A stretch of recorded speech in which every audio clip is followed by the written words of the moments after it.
I was always very modest, really didn't think of myself as being particularly smart or unusual. I just thought I was more interested in certain topics than other people, but that sometimes I find a technical subject just becomes absolutely fascinating to me.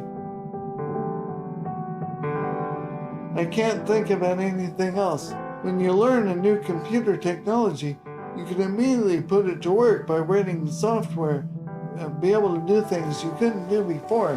That I'm amazingly productive during these times. I can write amount of software programs that would take a normal person months and months to write, and I can just do it in a few days because I'm so excited and driven and obsessed with it.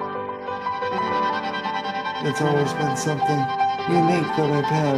That was a lot of what has made me decide to work with computers, because that is what I have done throughout my career.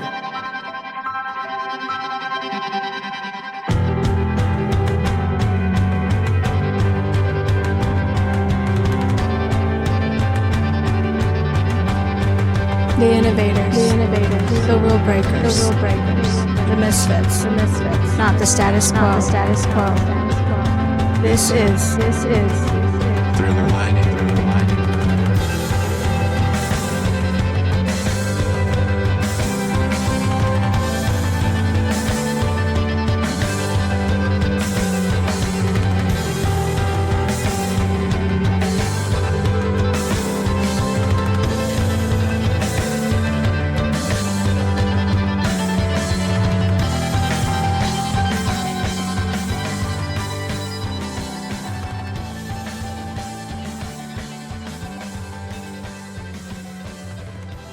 So today's Thriller Lightning is with Dusty.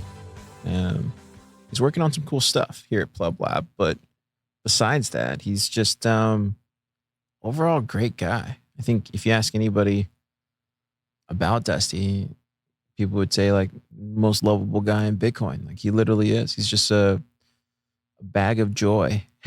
he'll like that part.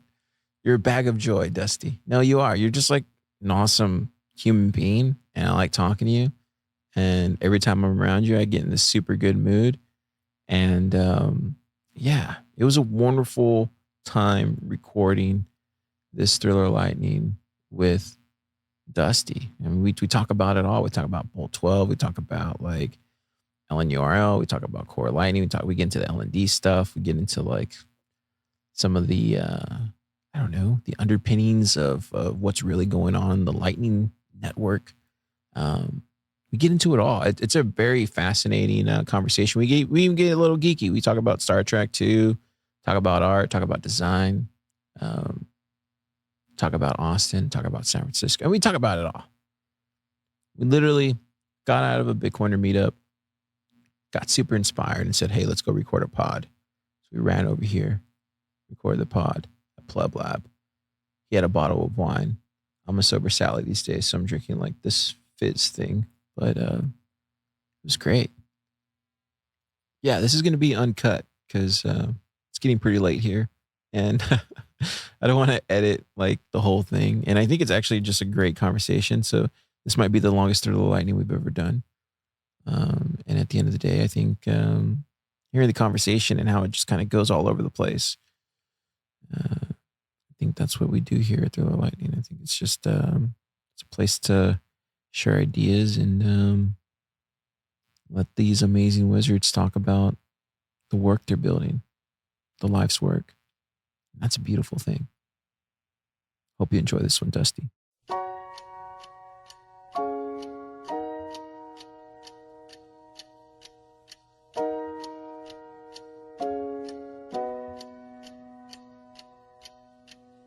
There's a rhythm and rush these days, where the lines don't move and the colors don't fade.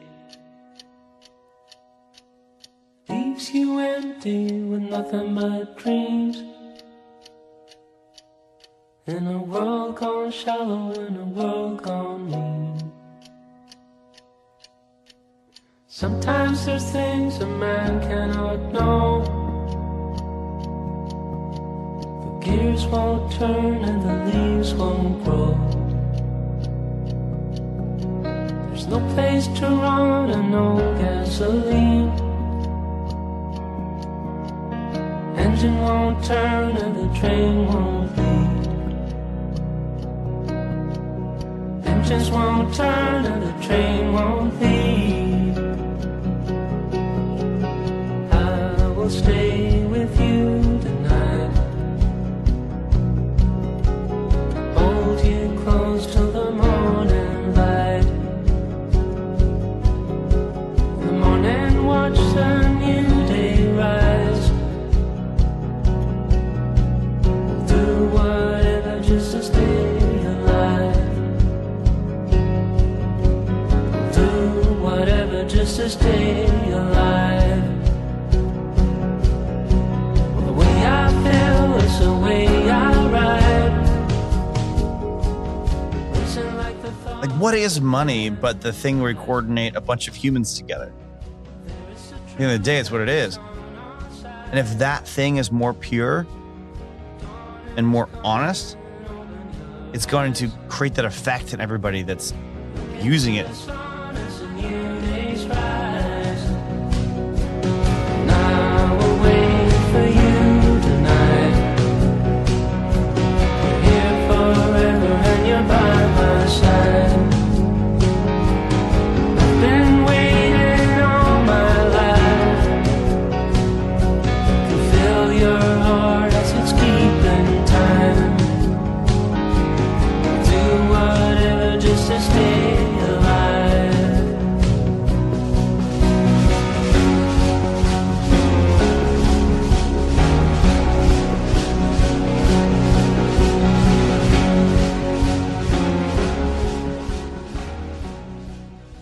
Letting things just kind of like play out the way they're supposed to play out. Do you think you do that in the Bitcoin space? Because I always see you're always like this guy that's just like everybody loves Dusty and like Aw. and then when we're around you, you're just like super lovable guy. And I'm always wondering, I'm like, yeah, how do you let kind of things just play out like personally as Well, just like in your life and stuff? It's a funny question. Like, what do I do? I've always kind of struggled with it because I've sort of always been like, I'm paving my own path. But like, honestly, like the honest answer to what I do is I just fucking love Bitcoin, like completely with my heart and soul entirely. But people don't, that answer doesn't really fulfill what they're asking, you know? No, that's perfect. And like I've been programming since I was like 12. So like that's a skill that I have. And like if whatever a skill I could apply to Bitcoin, I like really, really want to. So like I think that's my best way to contribute is to like code. But also I just support it in general. And I love like talking about it and like helping. I also really love, which is totally different than coding, is like helping more noob people like understand things. I think it's like a super I see you do important that thing. often. And it makes me feel just very empowered, you know, like it makes I think it empowers them and makes me feel empowered by proxy kind of thing. Yeah, I saw your helping Topher today, and like it was just like a little small thing. I'm pretty sure you would have figured out eventually. Yeah. But I like think he it just like asked you, and you were like, "No, I've ran into this before. This is what like." And I was like, "Whoa, dude, that was like a magical moment, man. He was like, yeah, it's like really slow in this one part. And I was like, oh, let's like dive into it, you know? And like, you know, you're at a bar, everyone's drinking wine. It can be kind of hard to get into coding mindset in that sort of you guys were environment. there." But we dove into it. And I was like, I'm like, all right, I'm like a little tipsy, but let's just see if we figure it out. And I was like, oh, and I spotted it. And it was like a magical moment for me. And then The vibe was felt in that little nook that we were in. But yeah, I think I see you do that all the time because you're working with D too. I see you working with Super all the time, two you other touch great on- fucking Bitcoiners. right? Like you touch a lot of things. I think both D and Super are also really good at speaking to the noobs in general, like trying to like bring things down to like the level people are at. And like, you know, like some people prefer to use more complicated words on purpose. And like those two really seem to me to try to relate to where people's understanding is and purposely use simpler words, Right. which kind of like, I don't know, like I have this sort of theory of like people and thinking that I've been like working on, which is like, there's a lot of gatekeeping of knowledge. Like, What do you mean, like specifically, like as far as like in the Bitcoin or the Lightning space, or you just in tech in general? I think it's like humans in general, but particularly you see it in tech. You also see it in economics, which is unrelated to tech entirely. But like, if you know something and it's like a valuable thing that you know, by explaining it simply to people, you're losing some of the power of knowing that. You're giving it up. I don't see it that way. Me neither.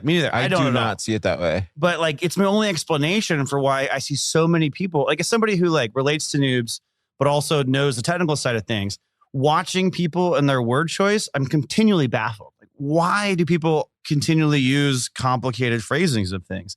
And this is my theory. I haven't fully fleshed it out. It could be wrong, but my thinking is that like, there's this idea that if I have knowledge, if I can make it sound more complicated, I can sound like a more important, valuable person to, I don't know, the world at large kind of thing. And I think the people that don't do that and like know something very technically deep, but then also explain it in a simple way for the rest to understand, like those are the heroes in my mind.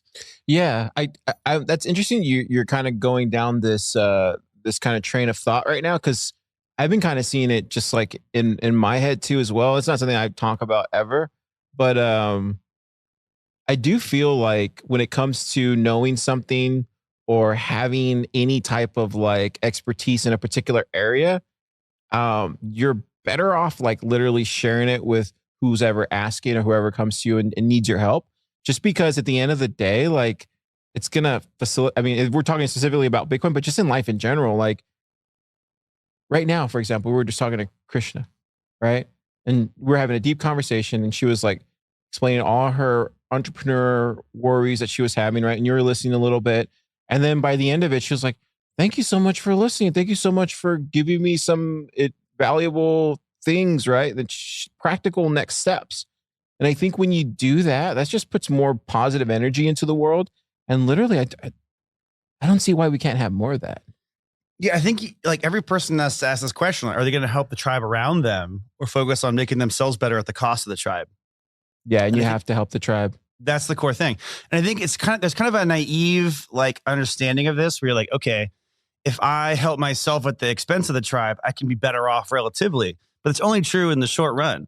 In the long run, the way you make yourself better off is also improving the tribe at the same time and bringing them with you. And there's like a lot of advantages to being somebody who helps everybody in that kind of process. Yeah, and moving back to Bitcoin, I see a lot of people, and I'm still a young Bitcoiner. I'm still a lot of things that I'm learning, right? But just around the Bitcoiners I hang out with in general, like we all believe in this like cooperation aspect to it. Oh man. And I think like, it's kind of funny because like Bitcoin like is designed to have the selfish incentives. It works with incredibly selfish incentives. Like the miners can be selfish. Ideally they should be. The nodes are selfish. The users are selfish, but it brings together this community of people that like are exactly the opposite, like really want to help each other. And it's weird how such a system designed around selfishness can bring about so much collaboration and selflessness type stuff. And I do feel like too, at the end of the day, this is where I've kind of just been thinking just in my brain. I never talk about this. It's kind of funny we're talking about it now to start the show. I didn't know we were going to do it like this, but I do feel like it's better to cooperate with everybody and help facilitate the growth of Bitcoin. Because at the end of the day, if you truly believe in this like Bitcoin standard and we are going to be there, like if you really believe that, you're incentivized to work well with others. Because at the end of the day, they're not going to want to do.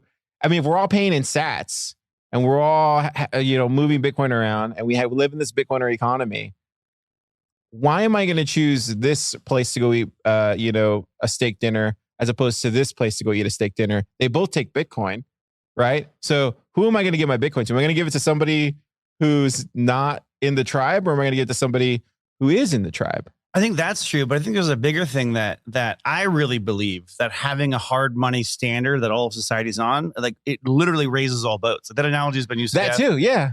Does a rising tide raise all boats? And like people have like debated that because in a fiat world, it's not really certain that's true, but in a hard money world, it is. It's totally true.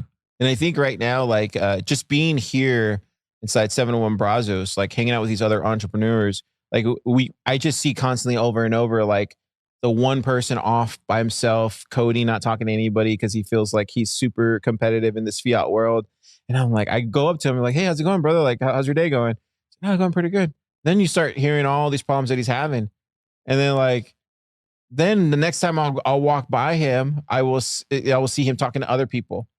Because all it takes is just for that one person to come up to him and show, hey, like, you're part of all this that we're building too as well. You're not on the Bitcoin standard, but I think a Bitcoiner going up to a fiat entrepreneur, like just helping them with whatever they have going on in their life, or just listening to them, really gets them over to the Bitcoin standard a lot faster than most people actually really think. I think me and Kyle and Keon see that often, like very often here. It's an interesting point, and it contrasts like the Silicon Valley mindset, where like it doesn't happen at all. Yeah, That's where I'm from. Yeah, right. Like, tell me about that. Like, how does it work over there? Oh man, I would not say it works well. I mean, I think like the famous line in Silicon Valley is everybody's killing it. Like no matter how your company's doing, there's like entrepreneurs everywhere. They're in like hordes, and everyone says they're killing it, but inside they're not. Like their companies are all struggling. The vast majority of them are not going to work out. But they have to pretend they're killing it, and it kind of creates this culture of like, it's like fake it till you make it to an extreme, where it's like you got to like pretend like you're killing it to like get everyone else thinking you're killing it. And if you're better at lying about that, then you're gonna like rise to the top of the heap and get all the investors and the partnerships and the whatever to like get to that level. And that whole system, I grew up there, so like for me, like I feel like I see it deeply, and I really don't like it. But like it's such a contrast to the Bitcoin community, where it's like it's just totally different in general. And I think like, you could talk about, I like to talk about economic principles that can lead to that, but it's just obvious just looking at people, looking at the Bitcoiners that you see, it's just very fucking different. Yeah, it's also true too that you mentioned San Francisco, but it literally is just that fiat mindset that drives them, right? It's that you think it's a greed? I would say it looks like greed from afar. Being here in Austin. I mean, like the trouble is the things that make the headlines, things that make the news are the ones that really succeeded. And what you don't see like from afar is the hordes of people that are trying to do the thing with honestly, like a lot of them have the same intelligence, the same ambition, the same whatever, and just like didn't quite land it right. It's like kind of like a lottery game over there. Really? So if you look at the hordes of people, like they're all just struggling and suffering, really. I mean, but don't they have YC Combinator over there that facilitates a lot of that growth, or are they just pushing crap projects? Is that a harsh thing to say, or? Oh man, can we speak better YC Combinator? I don't know. They don't own anything that I do, but like, there's like two versions. I mean, we're getting a little in the weeds about Silicon Valley, which like I could do forever, but like Y Combinator, it started out as like just giving plebs money, or the equivalent of plebs in Silicon Valley, right? Right. And then just being like, go try stuff with way less strings than the other VCs did. They were just like, go do that shit. But there's this effect in Silicon Valley. Like once your fund gets to a certain level of prominence, the mode switches and it stops being like, that isn't the right incentive anymore. They need to start going for bigger and bigger gains. So like the model shifts. So like, I think definitely the incentives for Y Combinator in the beginning versus now are very different. And I think we're starting to see the shift in Y Combinator. We've already seen it in my eyes. They've become a different kind of company. Now like what comes with, there's a lot of prestige, right? And like, really? Yeah. I really don't even know about that. Like they literally use it as like a badge of honor or something? Yeah. Like Y Combinator is like the Harvard, or like, it's like better than the Harvard of Silicon Valley, right? Really? So it's like Harvard Business School, go to YC, and then you're good. Well, no. Like, well, I mean, yeah, but like, honestly, like in Silicon Valley, the YC brand is way better than Harvard. If you're a Harvard guy, you're just another fucking Harvard guy. People are like, whatever, fuck you. You probably just like did some business degree, don't know what the fuck you're doing. Okay. So, some Harvard people get ahead, yeah, but like way less than YC people. It's like it's become its own like Harvard in that whole micro ecosystem. Wow, dude, that's crazy. Because do you think it's because there's no proof of work? Because like in Bitcoin, in the Bitcoin space, like it literally is like the people that are actually like you, people that are actually doing the work, like get noticed. Like are the speakers, like are doing talks, like are the devs everybody wants to talk to, and then of course there's the quiet ones that don't want any attention. So it's more like a meritocracy. Is that what that is? Yeah, meritocracy. Like what is the definition of meritocracy? It's like the people that do stuff rise to the top. It's like hierarchy by doing as opposed to hierarchy by any other mechanism, like monarchy or whatever, right? And I think like part of the problem in Silicon Valley, as I see it, is that like the way you get ahead literally is by lying more effectively. Gosh. Right. And if you're trying to be honest in that world, everyone else is lying. So like if you're doing like 10 points good, everyone else is also doing 10 points good. It's saying they're doing 1,000 points good. So you look by comparison terrible. Like, oh, that guy's like fucking struggling, And like, so like, but the Bitcoiner community, like you want to talk about just barely staying alive. Like I the feel Bitcoiners like celebrate that. like you want to just be like alive, like just stay alive during the bear market and you'll be fine. Like, yeah. right. And that's like the mindset, at least that I have, like doing what we do. It's like, just stay alive and like find a way to contribute. And I think you'll be fine. And I think like when you're on the fiat treadmill, like just staying alive is actually death. It's financial death. Yeah. Right. Cause like the money is fighting you the entire way. So if you're just making enough to stay where you are, you're actually falling behind. So Right. it creates this pressure that you have to sprint on the treadmill to get anywhere. But in a hard money world, that's not true anymore. You can incrementally progress and become quite wealthy and build an empire for your family and whatever. Yeah. And I've noticed too, like in the Bitcoin space, it's actually better to like slow your pacing down and like grow, kind of like, I don't want to speak about what Keon's doing, but like the way he's consistently just up and to the right, just over the course of months. Oh, he's such a great example. Right. That's Kean's just totally that way. like, it's just like, it's that kind of like mentality. And this is where like it's ingrained in me at this point, just like lower time. Marty talks about it too. Lower time preference. Kean said this thing. He was just like, oh yes. And like the network effect does this. And then the users multiply in this way. He said it so calmly. And like when he said it, like my like ears lit up and I was like, trigger's the wrong word, but like certain things are triggered to me. Because Silicon Valley talks about that thing in a totally different way. It's like you have to have that. And he's just like, oh, this is just part of the process. And that, I don't know, that chill nature is, he should be the example of what we're talking about. Like, totally. Yeah. And it's funny too, because he talks about that to us all the time. And he talks about a lot of the projects inside of Pleb Lab. But one of the other things that I think Keon and you are similar, like you guys both come from California and come from that area. So like he knows the exact like way that how it does, like basically what you saying, like how it doesn't work. And then he comes over here to Austin working on Bitcoin. He's like, no, I've seen how it doesn't work. Like this is why it does work. So we both left Silicon Valley. I didn't know that. Yeah, he's in I that. already liked him. I like him more now. Yeah, you like him. Yeah, talk to him about that stuff. He can tell you some crazy things.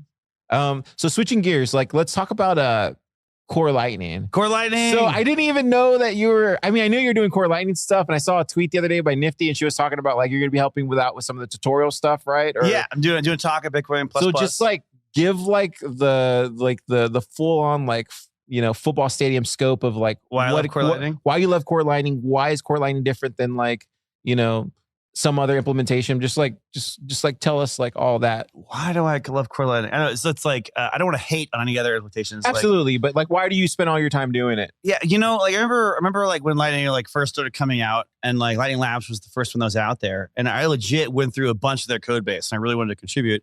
I mean, like the short, I don't know, maybe more polite answers. I just don't like Go. Like Go is like a language. Oh, really? Is that a big? Yeah, the L&D is all in the Go language, right? What's so difficult about working on Go? Is it just because it's I mean, there are fair and unfair critiques. Like the unfair one is that it's a foreign language. It's different. Like I tend to prefer code that like documents itself as you go. Like things like that of that nature that like you just don't really see in Go code bases. You could do it, but it doesn't really seem to happen. The more fair ones are like, do I have a fair critique? I don't know. Maybe it's as simple as like I just don't like Go. Yeah, but no, that's fair. Core Lightning's written in C, right? And C is like just about the oldest programming language that's still used. Like maybe Fortran technically still exists, but I don't know if it can. Yeah. But like C is the kind of language where it's like a really simple language. You can build whatever you want on top of it. And Core Lightning has they have really strict code rules. The code to be done in an exact certain way. And those ways have been tried, tested, and proven long before. Like a lot of it's basically all inspired, as I understand it, from the Linux kernel development stuff.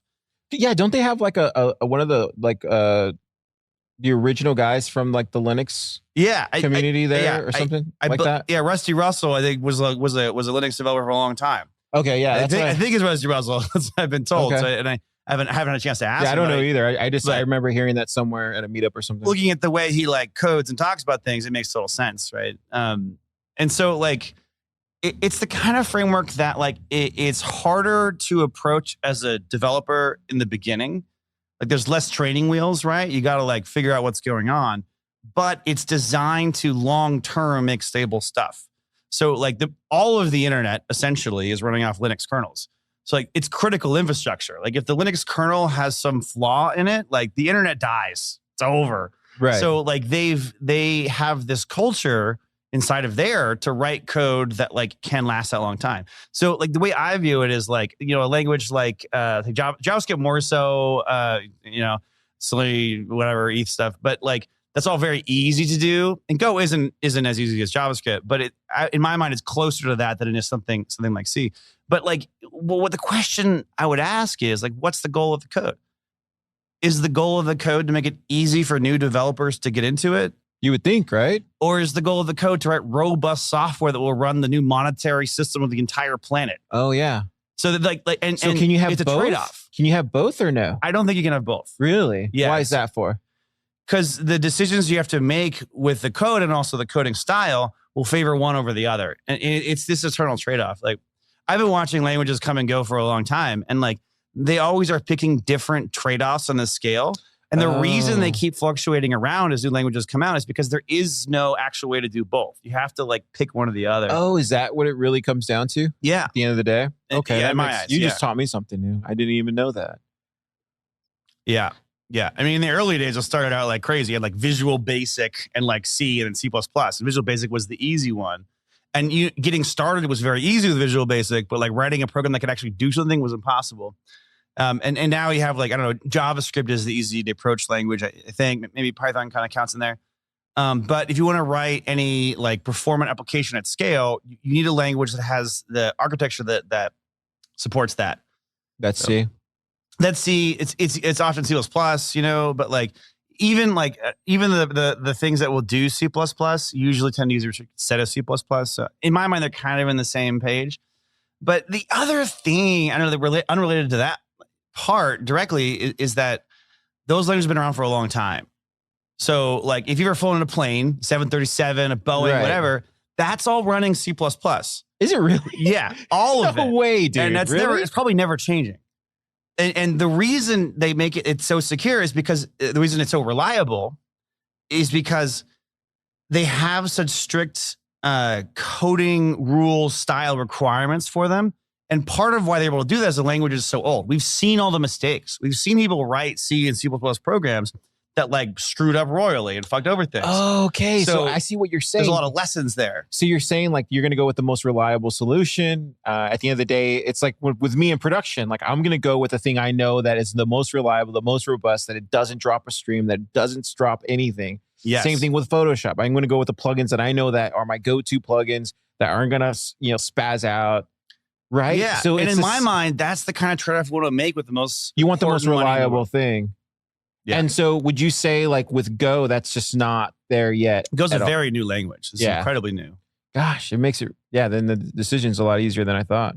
Yeah, for me it is. Yeah. And the more I've dove into the core Lightning code base, the more I've noticed this. Like they like I've written in a lot of code bases, and I've written in some with like strict like rules on like how to like write the code to fit these guidelines to make it more safe. Core Lightning is the most extreme one I've ever seen. Really? Yeah, like in Is like that's a every good thing? dimension. Is that a good thing or a bad thing? It's an amazing thing. Really? 'Cause- Tell me why. Well, because if there's these are automated systems that are checking the code under strict rules, there's less chances for bugs. That's the result of it. Yeah. And like, it's literally money that we're programming, right? You Right. gotta get that right. 100%. And it's like, it's kind of a systematic risk. Like, it's not just like one person loses their money. If there's like a major bug where money can be stolen and like Lightning, it could be like a majority of people's money could be stolen before it's stopped and found kind of thing. So I think it's really important to get that right. And Lightning kind of even, it's important I would say it's more important in one dimension compared to like core Lightning is because the money is moving so quickly. Like you're dealing with hot wallets like regularly, whereas like a lot of, at least like the hope, and I think a lot of Bitcoin is stored in cold wallets.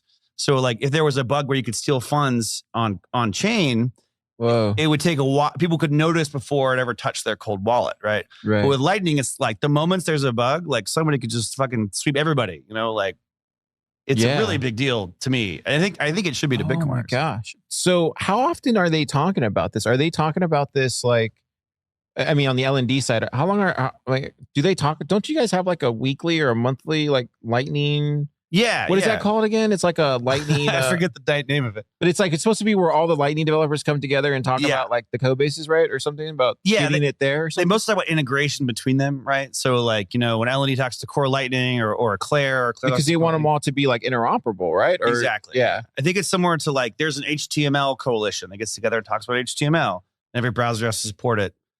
That's the analogy I like. Do these conversations ever come up or Oh, the language ones? I mean, I probably would. I would never bring that up in that thing. I don't think I would. Oh, okay. I'm not gonna. I guess here I'm critiquing their language. Not really. choice. You're just speaking what you know to be true. Yeah, and like I'm not gonna. That would be like a hostile thing. I don't think the goal of those meetings is to be hostile. Like like the goal of those is to bring the Lightning applications have a forum so they can help make sure they're compatible. That's really the goal. Okay, so that's the goal. The goal isn't to like. Yeah. Okay, that makes sense. Yeah. So they're not gonna get each other and yell at each other like you're stupid. No. I wasn't thinking that, but I was like, I would probably be like, hey, so that Go language you're doing everything in, might want to rethink that. But you can't say that, right? Because that's like a bad thing. You could say that, but that would mean them just deleting their entire implementation starting from scratch, Oh, wow. which would be The kind whole of an thing is in offensive Go? thing to say. Is my understanding is at least Oh, like wow. the vast bulk of it, yeah. Whoa. So I mean, so saying that is akin to saying like give up and start over, Yeah, that's rude. So I wouldn't say that, Yeah, I'm not saying that for the record. I'm dumb. I don't know anything. For the record, I like L&D a lot. Like, Yeah, because most of the stuff is run on it, right? Like Yeah. Umbrals and like all this other stuff. Like, and they were like one of the first implementations, if not the first. They were the first to at least like release publicly to the world and be like, please use this. It's not an alpha or beta or whatever. okay, yeah. So they basically is it safe to say that they kind of launched Lightning into the stratosphere for a lot of us regular plebs to get on and start using? Yeah, I it? think so. Yeah. Yeah. So anyway, point is, mad respect for L&D. Yeah. It just goes on so my hats language. off to I them just for straight off actually the- igniting everything. I would say, right? Sorry, say it again. I was gonna say hats off to them for igniting everything, for getting everything kind of launched. Yeah, Is that a fair statement? Well, or? I don't know. Like, I think like the excitement, at least in my mind, the excitement for Lightning existed before them. So I don't know if I can speak to everyone else, but C Lightning was definitely slower. But it was happening. has C Lightning, or now it's Core Lightning. Core has Lightning, that, yeah. Has that always been there alongside LND the entire time? Yeah, or? I don't know the exact origin date, but I think it's fairly close. I don't think it's that far off. Okay. Yeah, because I remember like when I first got excited about Lightning, I was like, oh, I'm gonna like go look at the top Lightning implementation and contribute to it, and it was L&D, and I was like, oh, this Go stuff, I don't know. And then I like soon after found the C Lightning ones. I haven't kept track of the history, but when I discovered them was about, I think, close in time, very close, months probably. And the C Lightning one, I was like, cool, but they had this big warning being like, don't use this. It's an extreme alpha. And I was like, oh, okay, well, maybe I'll wait till they come around and feel comfortable releasing a non-alpha, beta, whatever project, which I definitely have now. And like, I'm really pumped to working on it in general. Yeah, just check it Brings out. great joy to my life. Cool. What like I just have a couple more Core Lightning questions. So like, I guess Core Lightning, I feel like these days, just like here in Austin, maybe I'm just like isolated, but I don't think I am, but I feel like everybody's talking about Core Lightning and like Bolt 12 stuff. It's a bit of a bell of the ball right now. Yeah, feels right? like, yeah. Isn't it? Isn't it though? It really is. Yeah, it feels like it. It feels like everybody's just talking about those things these days. And like, I don't hear, I mean, L&D, I'll hear that. I think I heard that a lot last year, but I feel like after Miami, it was just like everybody just started talking about, at least in here in Austin. And who knows why for certain, but I don't know why. That's why I'm like asking, like, what do you think? What do you think is the, what do you think is so cool about Core Lightning now? And like, they're Bolt 12? definitely like, I'm trying to say this politically correctly. There are definitely some directions that are more Bitcoin maximalist that Core Lightning has advanced on a lot that L&D hasn't. So what do you mean in that way? Just like, I don't know, like a short list of like dual funding, interactive transactions in general, obviously splicing, which is what I'm working on. like liquidity ads, those kinds of things. I find them very exciting. And I think a lot of Bitcoin maximalists do, and LND has none of those, right? Why does an LND, can they not implement the same thing that Core Lightning's doing? They could. I don't know why they don't. I mean, I kind of assume they will eventually, but I'm guessing it's just low on their list of priorities. That's my take. Really? It seems to be. That's interesting. Yeah, like that's interesting. I see Gentry all the time talking about LND stuff at because I think he works for Lightning. I'm not sure if he does or not, but I don't know, there is a weird thing where it's I like feel like I always see him at BitDevs talking about LND Lightning Lab stuff, but I don't know. there's a weird thing, like maybe it's a little controversial, but like it was like they seem to be like kind of falling. It's kind of like tech debt, right? They're not really keeping up with the at least the things Bitcoin maximalists care about.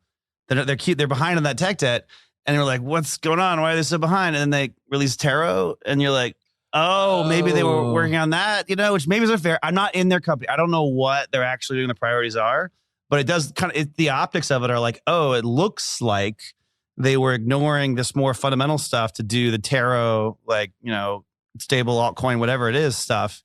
I'm sure there's a lot of work, but I don't know. You really should have to ask an LD person. Like maybe it might be like, maybe they secretly been developing and they're going to release it tomorrow. I have no idea. Yeah, I don't know. I feel like as Bitcoiners, like literally what sparked this whole interview right now, like on the spot, was talking about Bolt 12 and like what Topher's doing, what you're doing with splicing. Like that literally got me super excited. And I like so much so, right, dude, where I was just like, do you want to go record a pod right now and talk about like Bolt 12? Like it was just so inspiring. And I'm not a dev, but like at the end of the day, like I hang around with enough Bitcoiners and you feel the vibe in that area we were at. All 4 or 5 of us that were around there, we all had this like vibration, and I felt it. It was a vibration of like, this is exciting and this is kind of cool, man. I find it exciting as fuck. Isn't it though? Like Yeah. it was like, and like, I didn't feel that when Taro came out. Like, no offense, right? It's their life's work, but I didn't get that vibe. Yeah, I think I don't know. Like tarot cards aren't for me. I don't know what to say. Yeah, they really But should it have was- worked on the I don't want to branding bash on that. LND too hard. Like it does look like they're going to be probably the first ones to do like Taproot based Lightning channels. So like Okay, I give cool. props to that. I don't think it's like they're just like going down the shitcoin path, ignoring Bitcoin. I think they just have nuanced and Yeah, priority I'm lists, sure it's you like know? business decisions that has to be made. Yeah, I'm sure it has to be that. It like at the end of the day, like everybody's running a business, right? So it's like, what's good for my business as opposed to like what's good for the community. Yeah. And they come to the Lightning And- protocol meetings. Like Roseve's always there, Yeah. and And like, maybe it's one of those things where it's like literally like they just have blinders on. And I know I've been like that personally in my life before. I have blinders on, and I think what I'm doing is the right way, and it could be completely wrong until somebody points it out to me. yeah. You know? And like I'm sure Roast Beef is overworked. His like Oh, to-do poor list guy, right? plate has got to be like a Yeah. catered like plate for fucking, I don't know, 50, 100 people or something. Yeah, I think we had him on TFTC like was it a month and a half ago. Like, yeah, and I think just like I don't want to give too much away behind the scenes, but it was just like he was like in the middle of something, and then like he did the interview, and then like he had to jump off, like because the guy's a busy man. Like, Yeah. yeah, so I totally get it. But I still love Core Lightning, Yeah, so tell me about Core Lightning. Let's talk about Bolt 12 first before we get to splicing. Okay, Bolt 12. Yeah, not So- an expert at Bolt 12. So this is disclaimer, where I'm but so dumb. I try to follow This things. is where car is dumb here. People are gonna laugh. They're gonna like right now. You're driving, probably like slow down a little bit. I'm about to say something really stupid, so just like get ready. I literally thought LNURL and Bolt 12 were the same thing. How dumb am I? I literally thought I thought they were the same thing, dude. I bet you're the only one. Probably a lot of people like hear LNURL and Bolt 12 and don't know there's even a difference. They look very similar. And then okay, so explain the difference. Well, I think like they're more like competitors than they are like the same thing. Like I like both of them, to be fair. Like I do. I thought lean towards LNURL Bolt was the 12. coolest thing in the world. So I saw what Bolt 12 could do.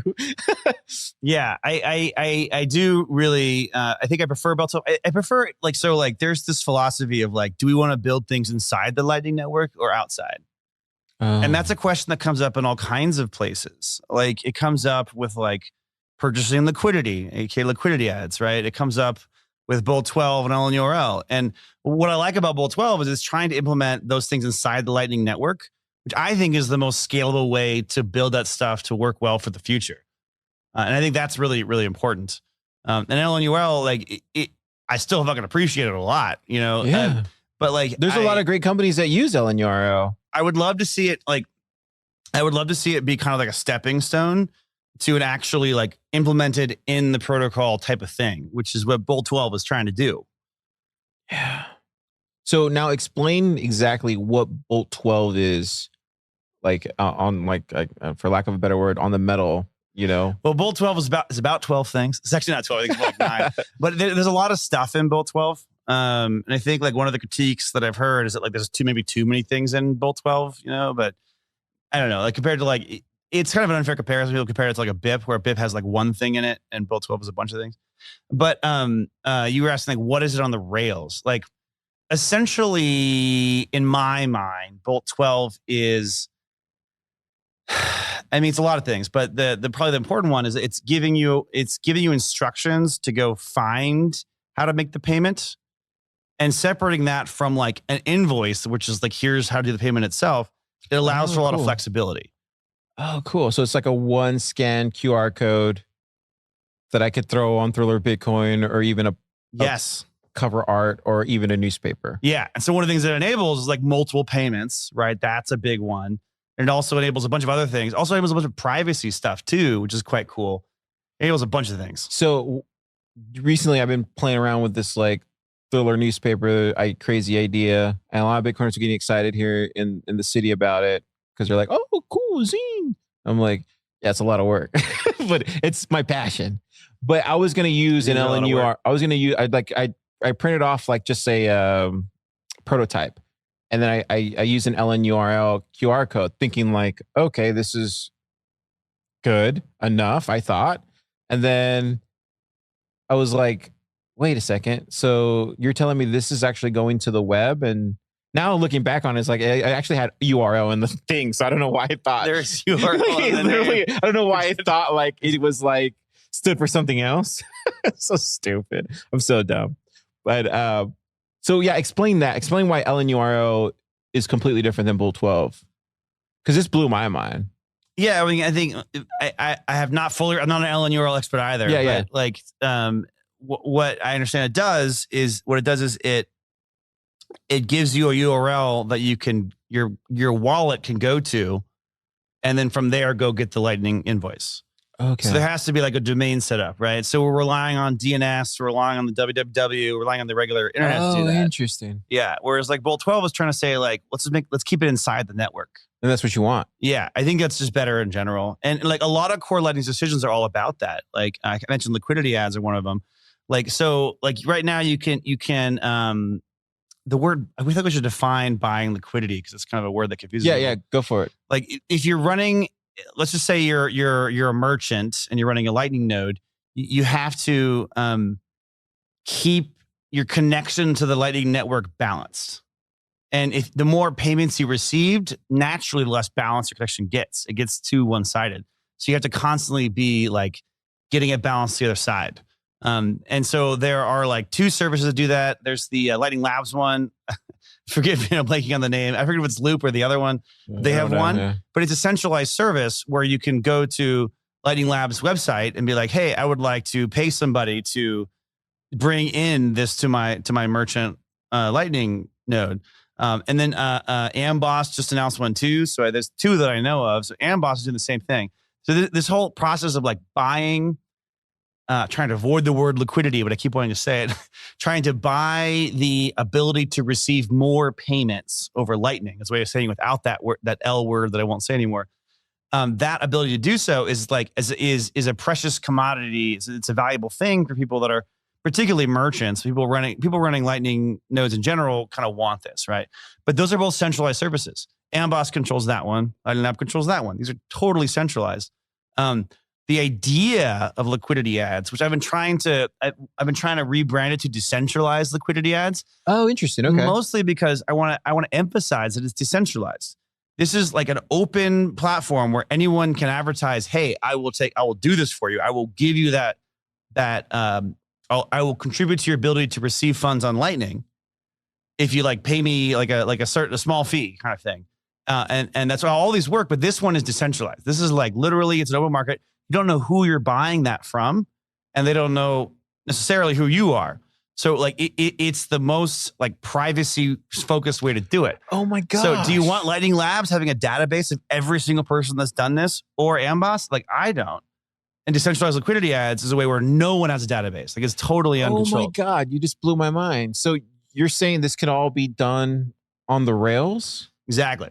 And that's one of the examples of why that's one really cool example of why I like this stuff being implemented in Lightning itself, as opposed to on these like websites, you know, Amboss or Lightning Labs. And that's fine. They're doing that right now, but that should just be a stepping stone to get to. Exactly. That's exactly how I feel about it. Like, I think like having, like, I don't think there's any problem having those services today, but I don't want them to become the norm in the long run. Right. I think like having more privacy focused, decentralized solutions in the long run is better for the Lightning Network. Yes. In general. Right. Because Exactly. this is what I've been kind of saying privately amongst, and I'll say it here on the pod, but like my biggest fear is like the SEC coming in as soon as like, you know, these Taro tokens start getting released and then they just want to start, you know, doing their thing. And I think that's like my biggest fear about this whole like Taro thing is like, it just leads me to like the SEC coming in and it's under their purview now. Yeah, you're kind of like, you're reminding me of Satoshi. Like Satoshi in the early days was like WikiLeaks wanted to take Bitcoin donations, like in the early days. I forget the year. I don't know if I can, 2011, 12, 13, something like that. And or maybe it was 10. It was very early. And I think it was Satoshi who said that like, we can't take the heat right now. Like Bitcoin itself was too early to have a high profile thing that might attract the government to come like take a look at it, right? And Lightning is kind of in that stage now where it's like there's a lot of value of like, let us build this stuff out and get it private and secure before we have the government, you know, eyes on it, really like pressuring it, right? And I think there's a lot of value in that. Yeah, I feel like I've been saying that, you know, privately, but I don't mind saying it publicly now, but it's just like, that's my biggest fear. It's just facts, bro. Those 3-letter agencies are going to do what the 3-letter agencies are supposed to do, right? Like It's their job. It's their job, and I'm not mad about it. But let's not hold up a sign that says free tokens here. You know what I mean? So, do you mind if I grab another glass of wine? Yeah, dude, let's Can we, go like, do it. Yeah, pause or something, No. or- yeah. I'd say just go and do it. Yeah, we're just talking. This is going to be on Thrill of Lightning, so like we can do whatever you want. Yeah, that's interesting that you were saying all these things about Core Lightning that I don't think a lot of plebs know about, man. I feel like we've been kind of, you know, and I don't want to blame a particular company, so I won't do it, but I feel like we've been kind of taught like all this stuff was already decentralized as far as what L&D was doing. And you're explaining that no, it's actually not. It's very much centralized, and like this is going to be a problem in the future. We should probably avoid it now while we still can. There are a lot of aspects that like are still at risk of becoming centralized or not centralized that are being built out in general. And I think I think part of the reason I'm attracted to working on Lightning is I feel like I can make a bigger contribution because it is still in this like frontier stage, at least in my perspective. So like for me, that means I can like have a bigger impact on helping Bitcoin succeed. I think it will on its own anyway, but like making it succeed like earlier, like while I'm still young would be great. Right. But also like, man, does it feel good to like feel like you're contributing to the world in a very real way? Absolutely. I could not think of a thing where I would be able to contribute to the world as big as I could in contributing to Lightning. So for me, I get a little, I don't know. I'm totally atheist, not religious, but that feels religious to me. It's just like, it feels like, it's like, I don't know. It's like bigger than me, you know? Yeah. Cause you're kind of leaving it for future generations to kind of, you're just a shepherd of it. Yeah. It's very religious. Kind of is, yeah. I think this is what I really relate to religion in this kind of dynamic. But yeah, it just feels very like, you're just, at the end of the day, it's just you're trying to look out for your future. But even selfishly, like it just feels good to know what you're doing contributes to the world. And like I worked in Silicon Valley for a long time and I never felt that at all. And just like trying to like stay motivated and like content with your life is like really hard. And like, oh, okay, I'm helping like XYZ startup try to like, they always love to say take over the world, which is like, I think meant to be a joke, but I'm not sure all of them mean it to be a joke. But like they don't mean it in a way of like improve the world. That turn of phrase is like we're just trying to like capture the thing, be the Facebook that controls people's data or whatever, and then like sell it for lots of money. Yeah. And escaping that, my point is trying to draw a contrast from that to like working on Bitcoin. Like for me, it's a huge change. I don't know. I moved from California over to fucking Texas, and it's a similar kind of contrast. Yeah, Like, yeah. I'm like, oh my god, like there's so much more like freedom thinking here. It's like a breath of fresh air, I think, off my shoulders. And like, dude, like when I was programming in Silicon Valley, I'd have to like force myself to get motivated. But like, all right, Dustin, you want some of this fiat money? You do, so go wake up and do it. And it was painful. But like working on Bitcoin, it's just like, I'm just like, wait, when can I do it? I have to sleep. That sucks. How can I like get through sleeping faster to get back to it? And like, it's just, it's a selfishly joyous experience. Isn't it though? It Yeah. really is, dude. I always talk about this all the time when I first left my fiat job. Cause like my old fiat job, like they end up selling to a corporation. And then it went from this like private business that we helped scale up from like $1 million to like, 20 or whatever it was. And then they sold off to a corporation. And then I was like, yeah, I'm out, guys. They're like, wait, what do you mean you're out? I'm like, yeah, I'm going Bitcoin full time. and then when we started doing all these things, like I was like, I would wake up, bro. I would wake up like pinching myself, like, oh my God, I get to work with fucking Marty Bent. Are you kidding me? Like, who gets to do that?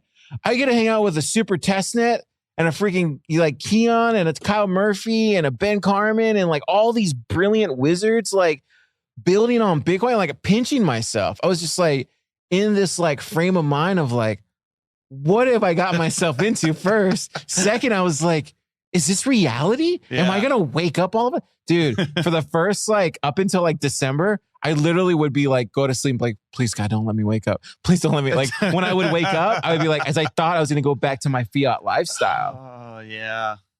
But it feels so good, dude, to have like a purpose every day. Yeah. And a mission driven focus. And I think like hard money in general helps bring that back. Like, cause with hard money, you could build a thing that grows. And like having a vision for like how is what I'm going to do affect like 100 years from now? I think it's just something important to the human experience. And like I think we feel in the Bitcoin community especially, but I think hard money can bring that to everybody. When the whole world's in a Bitcoin standard, they're all going to feel that. Right.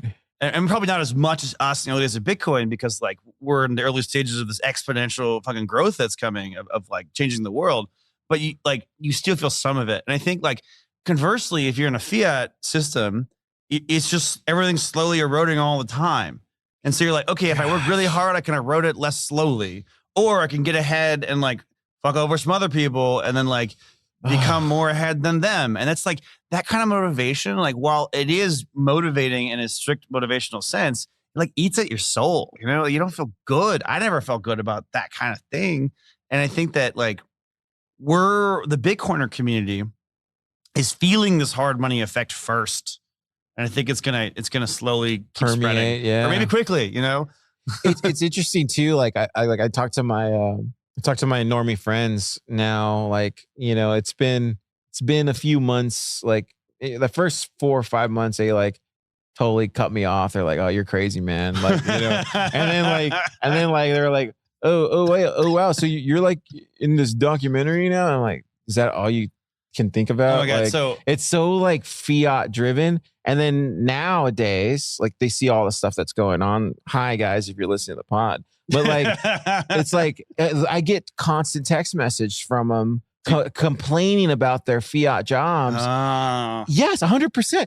I'll see like, sorry to dox you guys. I'll see like emails from like the company and like, I'll be like, oh, that's so fiat. I just respond back like, that's so fiat. And I put like a clown world emoji and just like, dude, we don't even deal with any of that in Bitcoin. my Like God. it's so like fiat driven and fiat mindset. I feel bad for them. I really do. And I'm like, you guys are too brilliant to Yeah. be like working that. You need to go start a Bitcoin company. I literally tell them that all the time. They're geniuses in their own what they do. But I don't know, man. What do you say to people that used to be in that fiat? Well, my experience is like, I don't know, probably maybe different. Like I don't know if I told you, but I found Bitcoin like early 2011.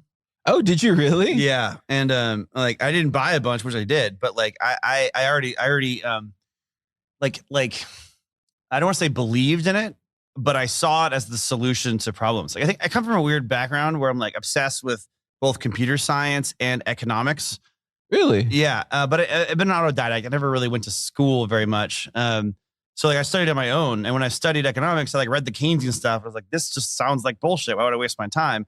I found like more of the Austrian stuff. I was like, these guys are saying things that like is concrete. And so like without ever any prompting, I just naturally gravitated towards that. And then, and I happened to have spent the last like couple of years specifically studying the history of money. Like, Really? like rhinestones and shit, you know, all Wow. that shit.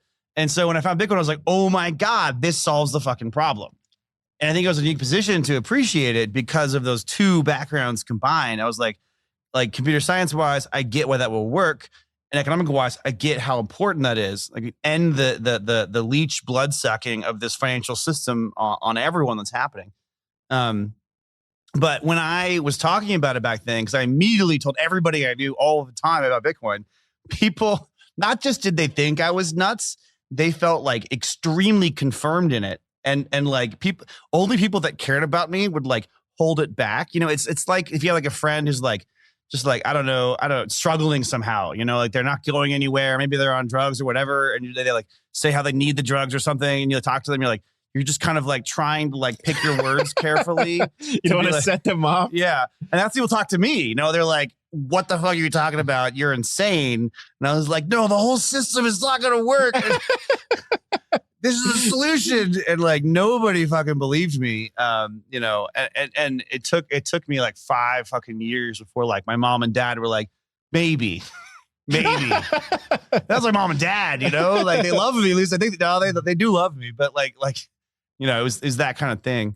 So I don't know, my experience is different, but like the thing that feels very optimistic for me, at least coming from that perspective, is like I started with Bitcoin with the whole world not just thinking you were crazy, like they were like worried about you. And like That's interesting. It shifted so much. And for me, the fact that like, you know, what do they say? Like, what are the 4 phases? First, they ignore you, then they laugh at you, then they fight you, then you win or whatever. Like I felt the ignoring phase like a lot. And like, I was like getting to the laughing phase, like was a little unpleasant, but like, it was like a happy moment for me. At least they're talking about it. Yeah. And now we're strongly in the fighting phase. And like, for me, I just have eternal optimism about Bitcoin. I'm like, oh my God, we've reached the 3rd phase, you know, like we're there. Yeah. So I don't know. It's hard for me to even get pessimistic about it. I do think like a lot of people thinking about your old friends and colleagues that were at old companies, like they're not seeing it now. They're struggling through it. But like, I think Bitcoin has long passed the stage where it's gone past the inevitable point. Like it can't be stopped. Yeah. And the hard money will win out over the soft money. There's just too much money inevitably. flowing in at this point now. There's too many companies, like all the mining that's my belief going goes on. deeper Like, than that. Like if no new money flowed into Bitcoin, I still think it would fucking win. oh, explain that. So like we, a lot of people have heard the idea that like hard money beats soft money, right? Okay. But like, so imagine like the Bitcoin market cap just stays exactly where it is. The things it's competing against, all the fiat monies, are going to inflate away. Oh yeah, that's a good That's point. all they've ever done historically. Yeah. They're going to keep doing it. Like it's obvious, you know, like the people that try to deny it are bizarre to me. Like, What if it just kind of stays? Like, what if that happens? Like, where could that theoretically happen? that is my most bearish case. That like, okay, in like 100, so in the last 100 years, US dollar has lost 95% of its value. It's like the most stable, long-lasting fiat currency that's ever existed. So all the other ones dropped like 99 point whatever percent, right? So in another 100 years, the dollar will do that again, at least, probably a lot more. But like my most bearish case takes 100 years, the dollar to like drop by that amount again, and then Bitcoin stays the same, and everyone will just become aware of that over time. Yeah. Like I don't think the gold standard, the creating of gold as currency in the first place is the best example we have for the creation of Bitcoin as hard money. And we have no documented history of that at all, really. But I guarantee you, every human that was starting to use gold didn't have like a macroeconomic degree and understood what hard money was. It just point. naturally Good point. happens. Good point, Dusty. And I think that same effect will happen with Bitcoin, regardless. That's my most bearish case. And I think like I want it to happen like while I'm still young, ideally in my lifetime. And I think the more the more educational, cultural, like conversation stuff can make it happen faster. Yeah, we're doing it. Yeah, totally. That's gosh, dude. You're blowing my mind right now. Fuck yeah. I never yeah, it's such a practical way of looking at it. Right? That's how I see it. Like I just, like When it come down to like the core, like it literally is just that, right? Like yeah. No one had to have like a macroeconomics degree to start using gold. Nope. No one's gonna need a macroeconomics degree to start using Bitcoin. Yes. So like your friends working at that company, your old friends and colleagues, like they don't have to get it. It will just happen naturally on its own eventually anyway. But one of the cool things about Bitcoin is even like the last adopter of Bitcoin still benefits. So they're not going to get like the 10, 100, 1,000x appreciation of holding it. But what they will get is their money will stop flying away from them. They're going to get off the treadmill. Oh, good point. So it's like, it's one of those weird things where it's actually net positive for literally everybody who adopts it. And that's a big deal. And it makes it way easier for me to like, I don't know, deal with those people. That's such a good point, dude. Thank you. Wow, because these are things that maybe I'm just not listening to the right people, but like you just never hear that end that you just talked about right now. You just spoke on, like it's even good for the very last person like Peter Schiff to like get on Bitcoin eventually. Because oh my God, Peter Schiff will get on Bitcoin. I bet he won't be the last one, but he'll wait a long time. Yeah, that's interesting, man. So let's talk about splicing. Splicing. Yeah, because like this is what you're gonna be talking about Bitcoin Plus. This is what you're already talking about like in all the meetups, bit devs, like everybody knows Dusty's working on splicing. Fuck yeah. So explain splicing. It's more than just a movie, right? Called Splice. When you said you were working on splicing, I was like, wait, like the movie Splice? Like what's DNA? What's going on? Post-production stuff, just remastering. So like, yeah, tell me about splicing. Well, splicing, I should paint a picture for myself. Like I've been wanting to work on Lightning for a long while, like since like, I don't know, 2007, 18 or so. Wow. I just haven't found an opportunity, but like lately I've been like, all right, I can like set aside some free time, just like focus on this, on Lightning or in general. So I'm like, I'm going to do it. I'm just going to fucking do it. Let's do it. And I was just looking at like, what is the state of things? Like, what can I work on? And I was looking at a lot of different stuff, and like splicing was the one that like I picked. And splicing is actually an old concept. Like it was in the original manifestation of the idea of Lightning. It's not new at all. It's just kind of like not been done basically. And like at its technical core, what it really is just the ability to resize Lightning channels. Okay, say that slower. So I have a Lightning channel to you, right? And it's both ways, or it's just one way, my way, or are we looking? Could be either. Okay, cool. And so splicing then does what? So if I'm splicing, I'm going to make the channel bigger.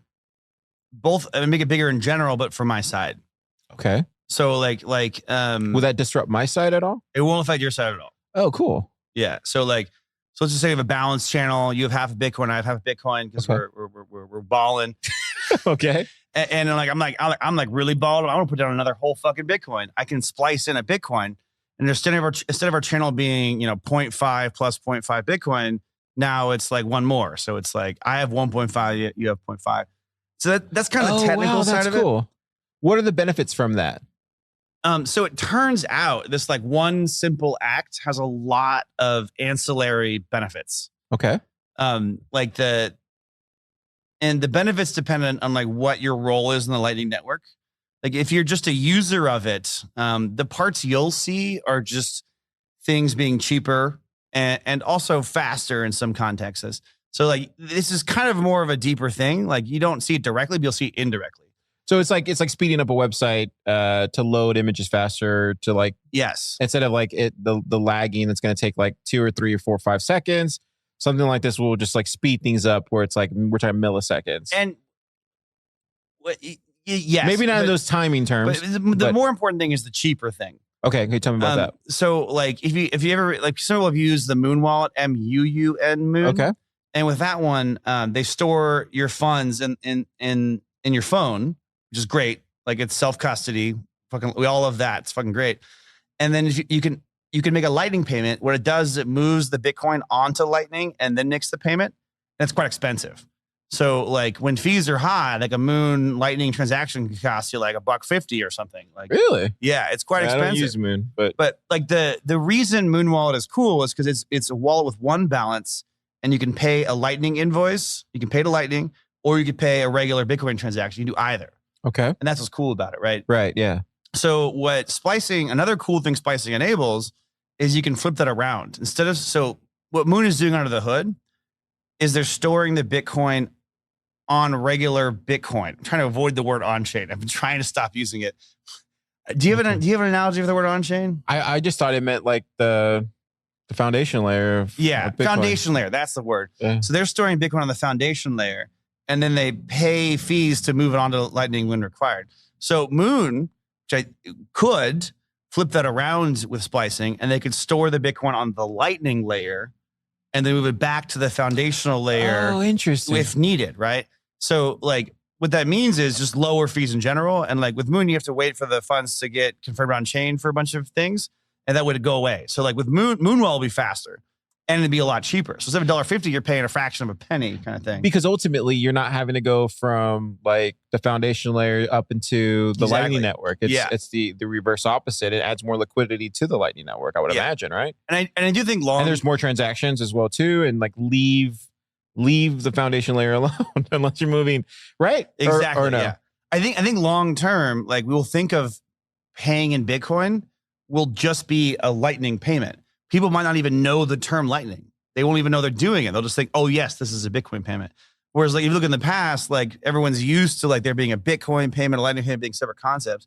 I think in the future, everyone will be on Lightning. And then like very rarely, if you're really rich, or banks or whatever, will use the foundational layer. Oh, interesting. So then it goes back to that thing that, you know, on Topless used to always talk about it being like a freight, Atlantic freight that's going across the ocean, where it just literally is carrying these multiple cargo, Yes. right? I don't know Totally. what those are called. Well, my favorite analogy is like it's a bit of a left turn, but like contracts and lawyers and judges and Oh, courts. total left turn. Okay, where are you Yeah. going with this?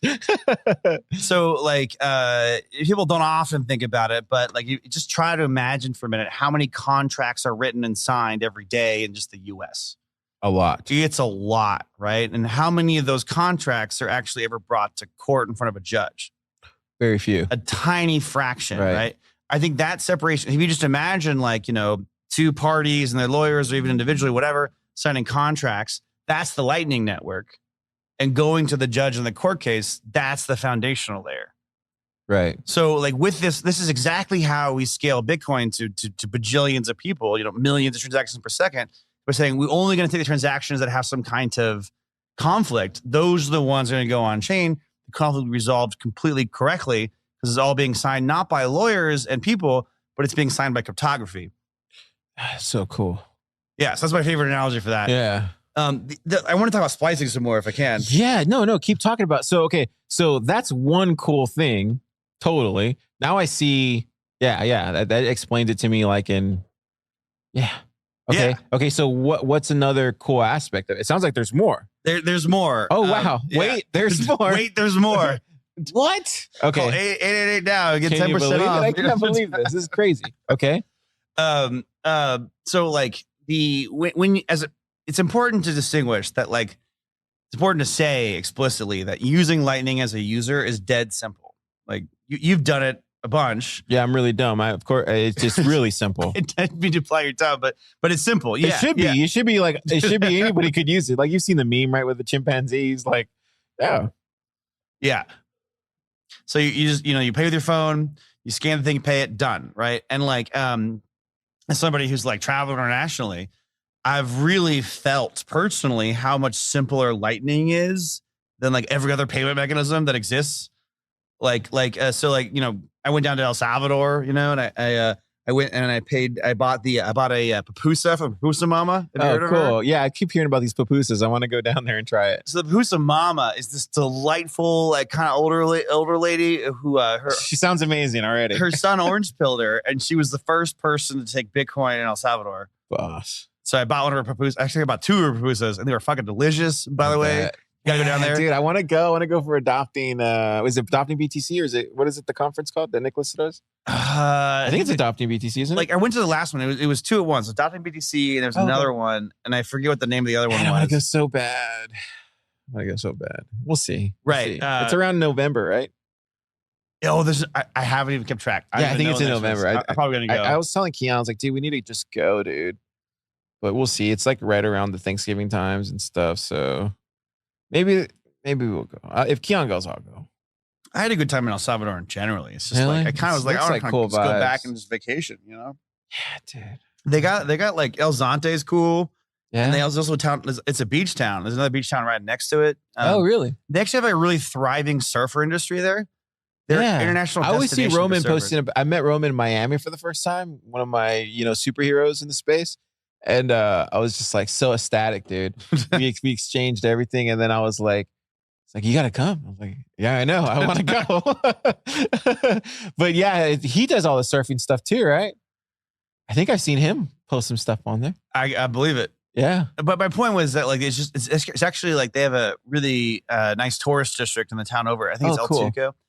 Because of the thriving industry, thriving And the surfing people industry. are probably amazingly Like, like it's like a- amazing, right? It's like a weird like first world Yeah. pocket in there.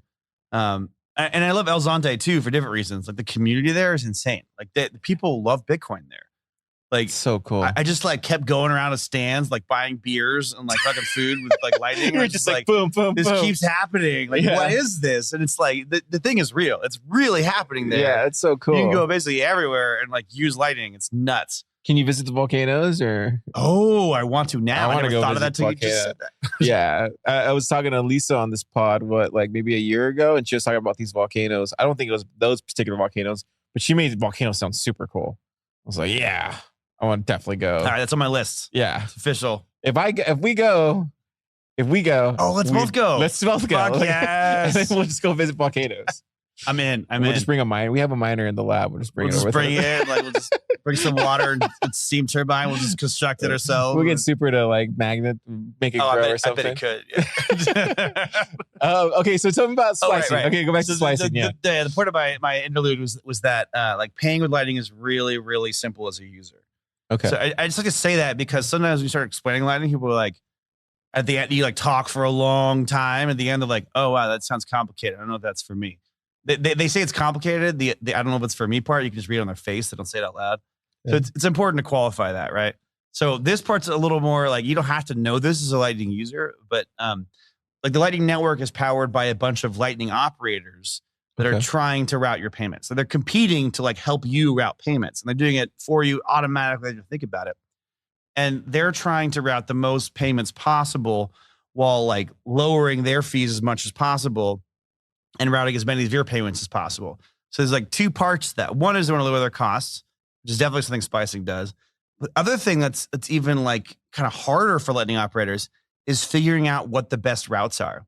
So like their job is to figure out where the payment's going. Like, and just to make stupid examples, like everyone's going to Tony's Pizza today because they have a special, whatever. A lot of payments will go that direction. And if they could know that in advance, they could open up a channel directly to Tony's Pizza and get more of those things and get their like 0.01% fee on it, right? Yeah. And so they're trying to forever find what those opportunities are. Like I'll give you like one naive example is like when El Salvador went on the Lightning standard, the Bitcoin Lightning standard, the Bitcoin standard, which included Lightning. Yeah. I was like, oh my God, I'm gonna open up a bunch of channels to the El Salvador network, right? And I was like, I'm gonna be like so smart and make tons of fees off this. Me and like a horde of other people thought that they just had so much liquidity that I never made any fees off that, right? but that's just an example of what Lightning operators try to do. So like, I mean, I'm a Lightning operator. I do it to like mostly understand like what it's like. It's like a learning exercise. Yeah, absolutely. And so like, I've kind of gotten to feel these things more intimately because of doing that. So like, what ends up happening as a Lightning operator is you're always trying to find the best channels. You're like, you might start out, I'm going to open up like a dozen channels here, you know, kind of thing. And then like none of them work. And you open a dozen over there and those don't work. And then you open a dozen more and you're like, oh, this one, I finally found one. This is like a common experience for Lightning operators. So like they go through like 20, 30 channels and they find like one channel plus that one ends up becoming a very valuable route. And they're like, oh, I finally found it. And so like it's this constant exercise of like trying to find the right channels to open and then also drop the ones that aren't working, right? So you want to constantly move to where people are. If they're buying at Tony's Pizza, if they're buying at Starbucks, whatever, you want to figure out where they're going and you don't really know. So like you kind of do the shotgun thing where you just like shoot everywhere and try to Spray guess. and pray. And then, you know, it's like an 80, exactly. It's like an 80-20 rule where like 80% of your channels end up being the wrong ones, 20% work. And those are the ones that make all of the Interesting. that I process all the transactions, right? So it's a really common occurrence in doing that where like, I would love to move the Bitcoin I'm storing in that 80% of channels that aren't really working and move them into the 20% that are working. And that wasn't possible until splicing. Wow. So I think that like it's kind of a long story and it's a little you have to understand a couple concepts. No, it makes sense. Like you're literally just moving it over to these other channels that are more profitable because Tony's Pizza is like hitting this evening. Exactly. Yeah. And I do suspect that'll be the most common splice transaction that happens is that. Really? Yeah. I think that'll make up the vast bulk of it is that. Dude, I feel like splicing is like the Swiss Army knife. Isn't it? Totally. It's just like all these. I gotta remember that. Who made up splicing or where did this come from? Or like, where was like the original?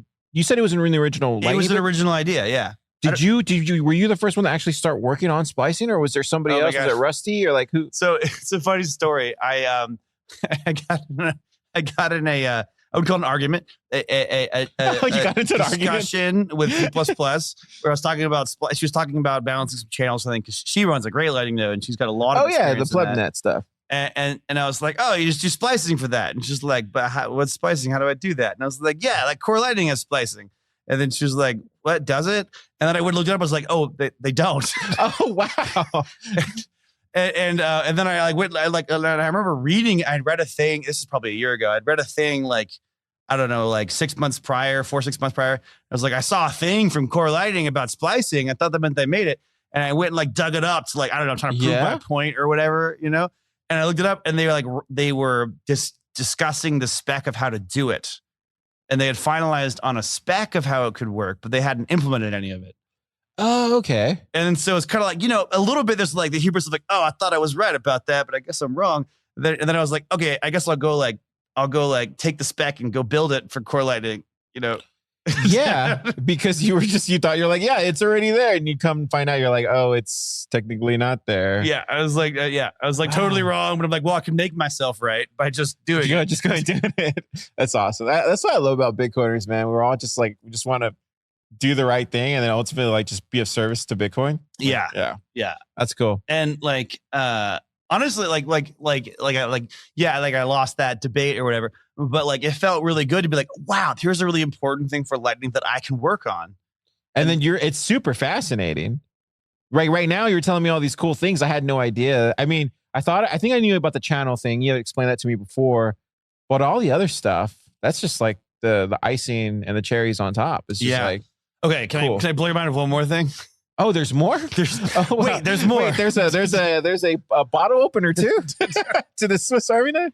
That's cool. So yeah, tell me. It's a bit of a path of a story, but like, yeah, go for it. Okay, so like one of the prerequisites for splicing is dual funding. Okay, that's not important, but the one part of it that is critical is this interactive cooperation between two Lightning peers. So there's this way where they're going to build a fundamental Bitcoin transaction together. Wait, say that slower. Yeah, that slow. was a lot of words. Okay, yeah. so me and you have a channel together. Yes. Okay, and then okay, so now go now. So we need for a bunch of awesome reasons, we need a way to interactively build a fundamental layer Bitcoin transaction together. Okay, cool. So we're gonna build a Bitcoin transaction. That sounds amazing. Yes. Okay, let's do it. So so that's one of the prerequisites, because splicing requires interactivity across both peers. We have to like work together to do it. Right. Now, when I say work together, what I mean is our computers work together. So this happens in a split second. It's like automatic. We don't even notice it. But there has to be the code that makes that work, where we can like interactively build a thing and sign it, right? Okay. So once you have that enables the ability to do splicing, which we've been talking about. But the other cool thing is once we're going interactive, building transactions, there's nothing stopping you from going to your buddy, Bob or Alice or whoever, Charlie, and doing it with them too. But bear with me. Okay. We could do it all at the same time. At the same time? Yeah. What? Yeah. And this is where it starts getting like mind exploding. Okay, it's kind of getting mind exploding right now. So you're saying me and you have a channel together. Yeah. Then me and Keon have a channel together. Yeah. So now all of a sudden, we're making Bitcoin transactions together? Yeah. So like, I don't know Keon, right? But you do. But you do. Yeah. So like you're coordinating the two of us and doing a splice with him and under splice with you, and we can merge together into one transaction without ever knowing who Keon is. Oh, wow. Do you know what this sounds like? It sounds like a lot of fun. Well, fun, but also I'm building it to a word. What were you gonna say? I was going to say, it sounds like, I'm trying to think of the right word for it, but it kind of sounds like how the real world works, right? Like, Well, that too, but I wanted to build up my word here. okay, go tell me. It's a lot like a coin join. Wait, is it though? Yeah. Okay, now explain that. Well, because I don't know who Keon is. You're essentially coordinating a coin join with two Lightning operators. Oh, wow. Yeah, don't tell anybody. but wait, there's more. So Keon could do the same thing with this buddy fucking Super Okay. at the same time, and you wouldn't know that he's doing with Super. But he's doing it with me? Yeah. And Super? And then I'd be involved too. Let's not talk about this because everybody's going to find out about it. Whoa, wait. So you're second. This is like coin join. Whoa, bro. Yeah. But the thing is, like, not only is it like a coin join, the incentives are for every party to do it automatically. Okay, I'm going to hit you back with just like right away a negative thing that popped in my head. All right, negative things. Dude, so like, will like the FBI raid us? Like, what's going? Like, cause we're right, cause like we're doing coin joins now, right? Or no? Am I just like being crazy now? Because this is not what they They're want. definitely going to raid us in 200 years. I mean, like, But no, but like, won't they be upset? wait, hold on, like, slow down. Like, okay, yes. Like I just watched, I think it was the FBI like sales pitch, and what did they say? There was some phrase. They were like, this like lady walked up to a guy at the desk and be like, "We need to track those funds down on the blockchain so we can get them back." And the guy was like, "I'm on it." Their understanding of this shit is like rounds to zero compared to what we're talking about. I don't think they know what a coin join is, or even close. I don't think they know what the Lightning Network is. I think by the time they understand what the fuck we're talking about, it'll probably be about 200 years, maybe 150. I don't know. I don't know. But no, I'm just gonna say this is not Carr being bearish on this part of the splicing thing. I think it's definitely like a tool that you could use, good or bad. Well, right? I'm really depending. I mean, but you're just the guy who's making it. Hey, people are gonna be people and do what they're gonna do. Arrest me if I don't control it. I swear. You don't control it. No, but at the end of the day, at the end of the day, it's definitely like freedom of speech, and it's definitely something that needs to be built on the Lightning Network, and it's kind of cool. I think like where I think about it is like I have this philosophy that coin joins, like I think, are like the best privacy tool we have in Bitcoin. Okay, and I think like the way we get really private Bitcoin is incentivizing coin joins. And that is controversial in some Bitcoin groups where like, it's okay. Do we want to like incentivize more privacy or go less private? And I think like the more we can incentivize, so like not just coin joining. 'Cause the problem with coin joining, one of the problems with coin joining today is it's just people, it's nefarious actors plus people that care about privacy, which is kind of a small group. And we're lumping them together. But imagine if like you could save money on fees by joining a coin join. Yeah. It changes the dynamic.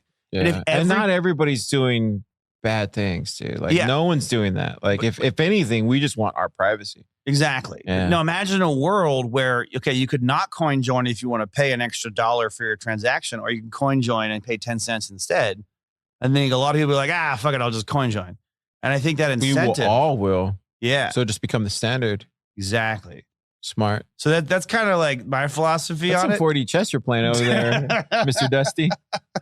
Yeah, no. I think if you just make it the standard, then no one knows what they don't know, right? Like, Yeah, and the bigger the pool of people in the coin join, the more private it is. yeah, solid So- points, dude. Splicing's really cool, man. Thanks, dude. Splicing's really, and you explained it really well too. Oh, like, thank you. I'm super down, but I was even able to figure this out. I was like, wow, yeah. It's like these are great examples that you're giving. Like, Fuck yeah. No, I'm excited. I think like how I- close are you to like? Okay, so let's just get caught up to speed with like the amount of work and like where it's at. Like, what is that looking like right now? Well, I was hanging out with Christian Decker, one of the sea lighting core lighting devs, and Amazing. at Blockstream, again Bitcoin Miami, Uh-huh. and like the famous line is supposed to say 2 weeks. And I was like, someone asked me that, and I was like, oh, it's coming out 2 weeks. 2 weeks. And then Christian went out there, he was like, oh no, it's coming out 2 weeks ago. That's awesome. So like, I don't really know. Like, the core lightning code process is like it's very review centric. Oh, yeah, because you have to get it reviewed. and Everything it has gets to be up to- super yeah. reviewed, super tested, like the full 9 yards. I don't know where 9 yards came from. Full 100 yards. The full fucking thing Yeah. gets tested. You need the whole stadium. Yeah. So like this is my first time doing a thing that really needs that kind of level of testing. So I don't know how long it'll dude. take. Congratulations, first off. Oh, thank you. Yeah, that's admirable. Thank you for doing it. Thank you for your service, sir. But at the same time, like that's kind of cool, right? Like, I'm yeah, pumped. it's So like it's like it's so cool. It's like you're sending your baby off to yeah. yeah. Well, I feel it's kind of like the Village's baby, which almost feels No, better. okay, yeah, that It's makes sense. like- yeah, the village's baby. It's been an idea for a long time, like in the community, and I was just like, You raised oh, it from a I'm little gonna, puppy. I'm gonna the uncle coming in, but I'm gonna take care of this baby. Yeah. And like the baby's like, hello, daddy, I guess, And I'm like, I'm okay with that, You're like, okay, but here you go. Heading you off to Christian Decker now. yeah.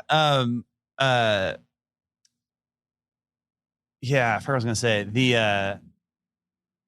So the process will like probably take a while. 2 weeks ago is when maybe it's been 3 at this point. I can track.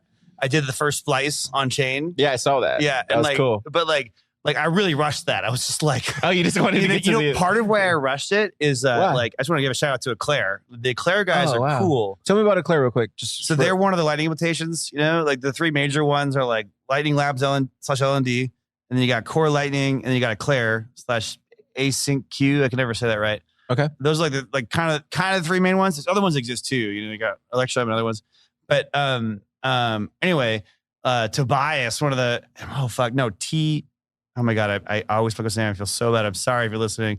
I think it's T-Bass. It's T-Bass. T-Bass is his name. Maybe Tobias is his first name. Maybe I got it right. Okay. Killing it over here. He was like, I was like tweeting about splicing, and he was splicing, and the way he was tweeting, I was like, oh shit, he might be working on splicing. So Oh, wow. I legit was like, it kind of like put a fire behind my ass, and I like sprinted. I was like, I gotta get the first splice done, and then I did, And then like lo and behold, it comes out like a week or 2, 3 later. He was like, oh yeah, I've been working on that. And I'm like, I knew it. But it's great, like Because you can collaborate together, right? Yes, yeah, and so like part of the Lightning spec process is that you need to have 2 implementations of Lightning that both implement a thing before it can be officially in the spec. Oh wow! So, So, by y'all both There's doing it's that, a kumbaya collaborative thing, yeah. So it's great that Eclair's doing it, and I don't know. I like to think it'd be a little hubris. Maybe I helped inspire him to work faster and harder on it. I don't Dude, know. This is where oh my God, you sound exactly like Super. And I'm starting to hear this from just more developers in general these days in Bitcoin. It's like, you don't need to be the person that actually is the end goal for things. You just need to be the person that actually starts it. Yeah. Or even sometimes just build alongside of it. And Yeah. and then at the end of the day, we all win. We all benefit Yeah. from it. I bend the knee to Bitcoin. 100%. Straight down. I will never ask Bitcoin to bend its knee to me ever. To Right. me, it's just too both important and powerful in a good way. It's like, you know, it's like, It's gonna bring freedom to humanity. yeah, it's like, True freedom. it's better than, like, you know, there's bad kings and good kings. It's better than a good king. It's like the one king that like can never be corrupted ever, whatever. So it's like, I bend the knee to it forever. And I do think, like, I think that mentality is important. You know, It's 100% important. Like if you get too much ego involved, you're like, oh, I need Bitcoin to make me more important. It just starts a destructive, you know, spiral. Yeah, it's a spiral. And this is where like I go, Roger Ver, other people too. this is where I go back to where I literally like, you know, one of my things out there is like, I want more of these like meetups, and I want more of these cities to start their own like pleb newspaper. Like, Yeah, I want them to do it, but I want them to do it because like I think fundamentally, like if we can just like drown out the NBCs and the ABCs and have these like local Bitcoin newspapers sending out the real signal, I feel like there could be so much better. I don't know. I'm romantic ideas like, yeah, it'll be good for humanity. And the reality is we all benefit from Bitcoin being made better. Yeah, dude. do. And I think if we all work together and get this out, you know, I mean, I just feel like it's just like, as long as we just all keep that same kind of mindset, and it should be this new term's being thrown around. I don't know if I necessarily agree with it, but I'm going to ask you about it. There's this new term that's being thrown around. It's called co-opetition. And I'm like, somebody was telling me that the other day. It was a way smarter Bitcoiner than me. I'm sorry, I forgot who it was, but they're like, no, it's not cooperation. It's not competition. It's a co-opetition. Yeah. I was like, explain that. And they're like, yeah, we're all competing, but not for what you think competing is. It's like we're trying to push each other to go higher. Because you see them building, you're like, oh, cool, I want to do that too. And then you do that, and then they do that. Then it becomes a full thing, right? And then, but it's also cooperation because you want to help each other advance faster. And I think like what you're doing with splicing is just kind of that, right? It's like cooperation. Oh, totally. But it's also like you just said earlier. It's like, yeah, but I want to beat him for the first splice, and then they're like, no, but then he came up, and then it's like that's like to me, and I bring this is where me and Atwood always talk about this because we're both golf players, but like it's like we're all playing the same course, right? Yeah. And if I could tell Atwood, be like, hey, you know, you could probably get a birdie because I got a par, but if you would have hit it right there, you'd probably just lay it up, right? Yeah, and then that's literally how I see like Bitcoin. And it'd be great if Lightning Labs maybe felt some of that fire too. They're like, oh no, we got to start doing that shit too. Yeah, I don't know. I never talked to those guys except for like Gentry, and I think I maybe had like one conversation with Gentry. He's kind of new at the company, isn't he? Oh, is he really? I didn't know that. 6 months or a year. But like for me, when I think of Lightning Labs, I just think of Gentry. Because I always see him at Bit Devs, and he's always answering questions. That guy is like and he's super helpful. Guys, yeah, I love Gentry. Like, oh yeah, I love Gentry. You know, he's always talking about it all the time, and I see him at the comments all the time. But like, he's the only face that I know of Lightning Labs, personally. I don't know anybody else. I don't know if that's have you listened to Roast Beef much? Or? Yeah. Like he was on the pod with Marty, and I thought everything he said was good, but it's just hard to understand like what goes on behind the scenes because like I don't know either. I really don't know. It's a good question. Maybe it's good that we don't know what's going on behind the scenes.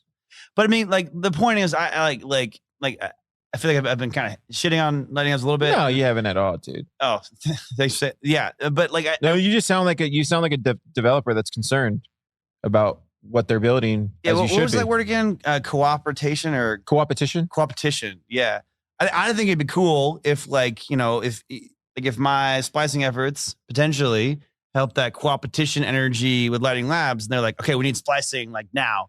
And they like made it a priority. That would be cool, right? I'd support that. You know, that would be really cool. Do you think, in your opinion, you don't have to give an answer if you don't want to, but do you think they won't do that? It's just because do you think it's more of a constraint, or? I think they will eventually. Yeah. You know, I mean, I'm not in their company, but like, I think that there's too much benefit, right? Too much benefit. And I think there's a fundamental appreciation for like Bitcoin and Lightning that is there in general. Right.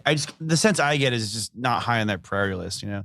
That makes sense. But eventually they'll go through their priority list, you know, and it'll be on there. And like they definitely seem like really good actors. You know, whenever Rosie talks about Bitcoin in general, like I believe he's a Bitcoiner, you know, from the way he talks. Yeah, he's been in for a real long time, right? Yeah. Seems like a cool dude. Yeah, man, this is a great conversation. Talking about splicing Bolt 12. So, so you know about the Bolt 12 controversy a little bit?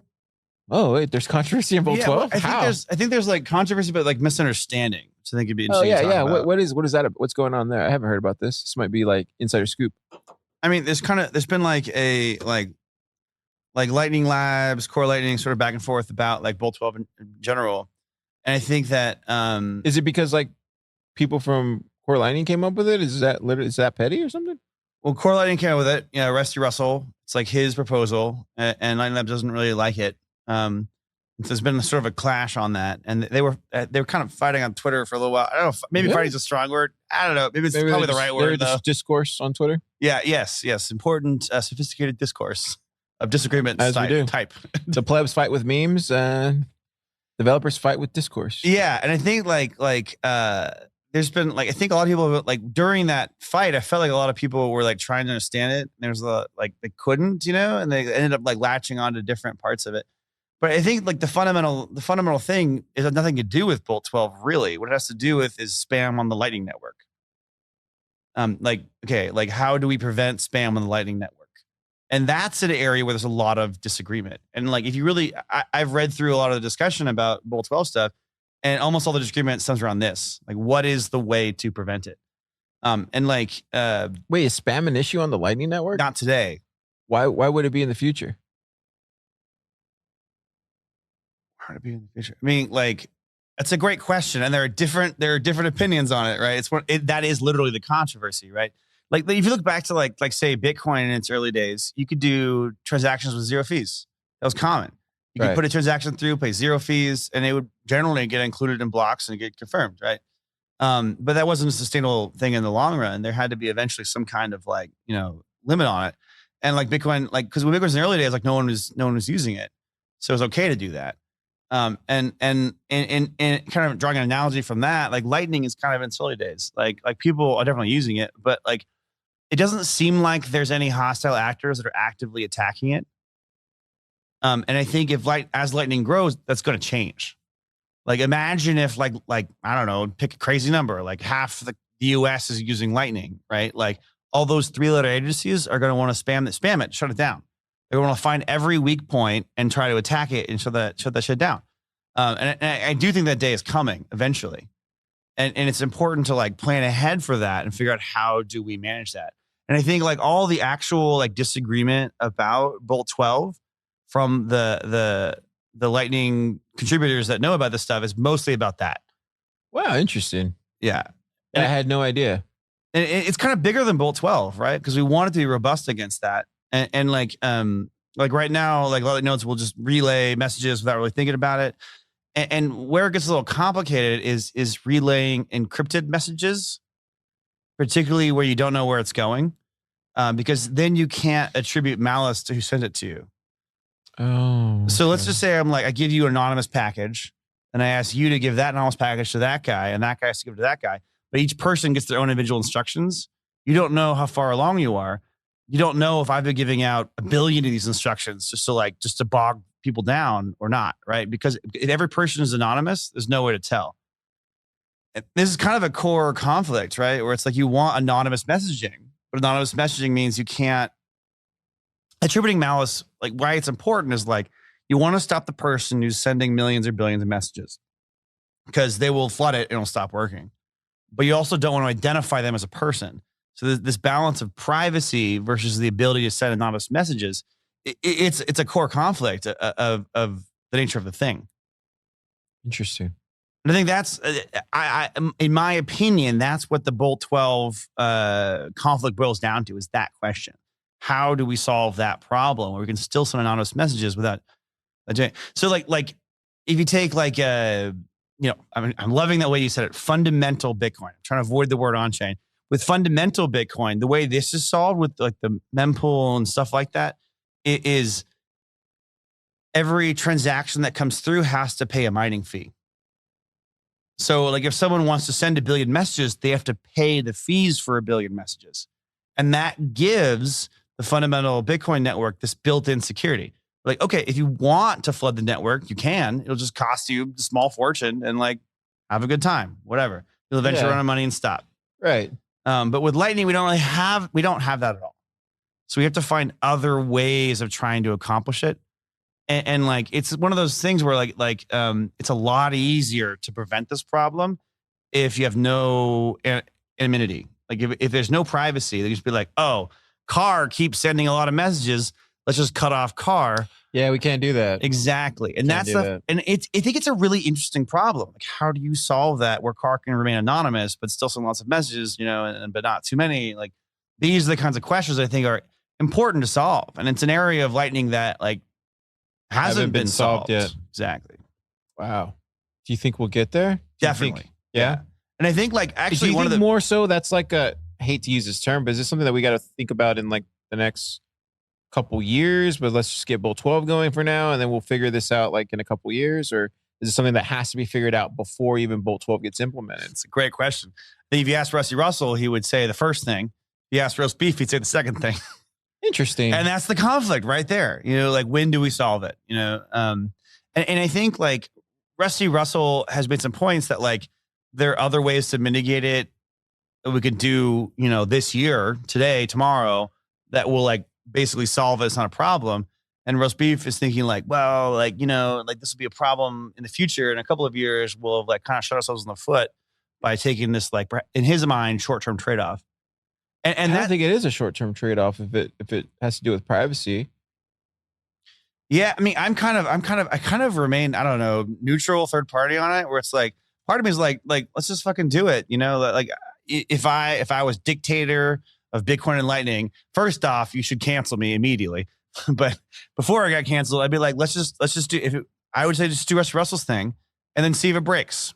Like if there's a spam problem, we'll gain data from how that spam problem happened. Has and we there can adapt. Has there ever been a spam problem on the original Bitcoin network? 2017. Oh man, there's a whole conspiracy. Oh my God, this is a whole story. This is a whole fucking story. Yeah, tell me. Okay, so like 2017, transaction fees got up to like $30. Oh yeah, I remember this. Yeah. Yeah. It's like, why did they get to $30? Because everyone demanded lots of Bitcoin transactions? No, it's not. Like before 17 and afterwards, transaction fees were back down to like pennies, like, right?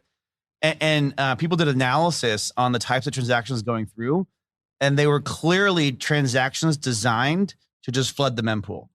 Oh wow. Yeah, they're trying to spend as little sats as possible for the largest transaction they could to just keep it full as fuck.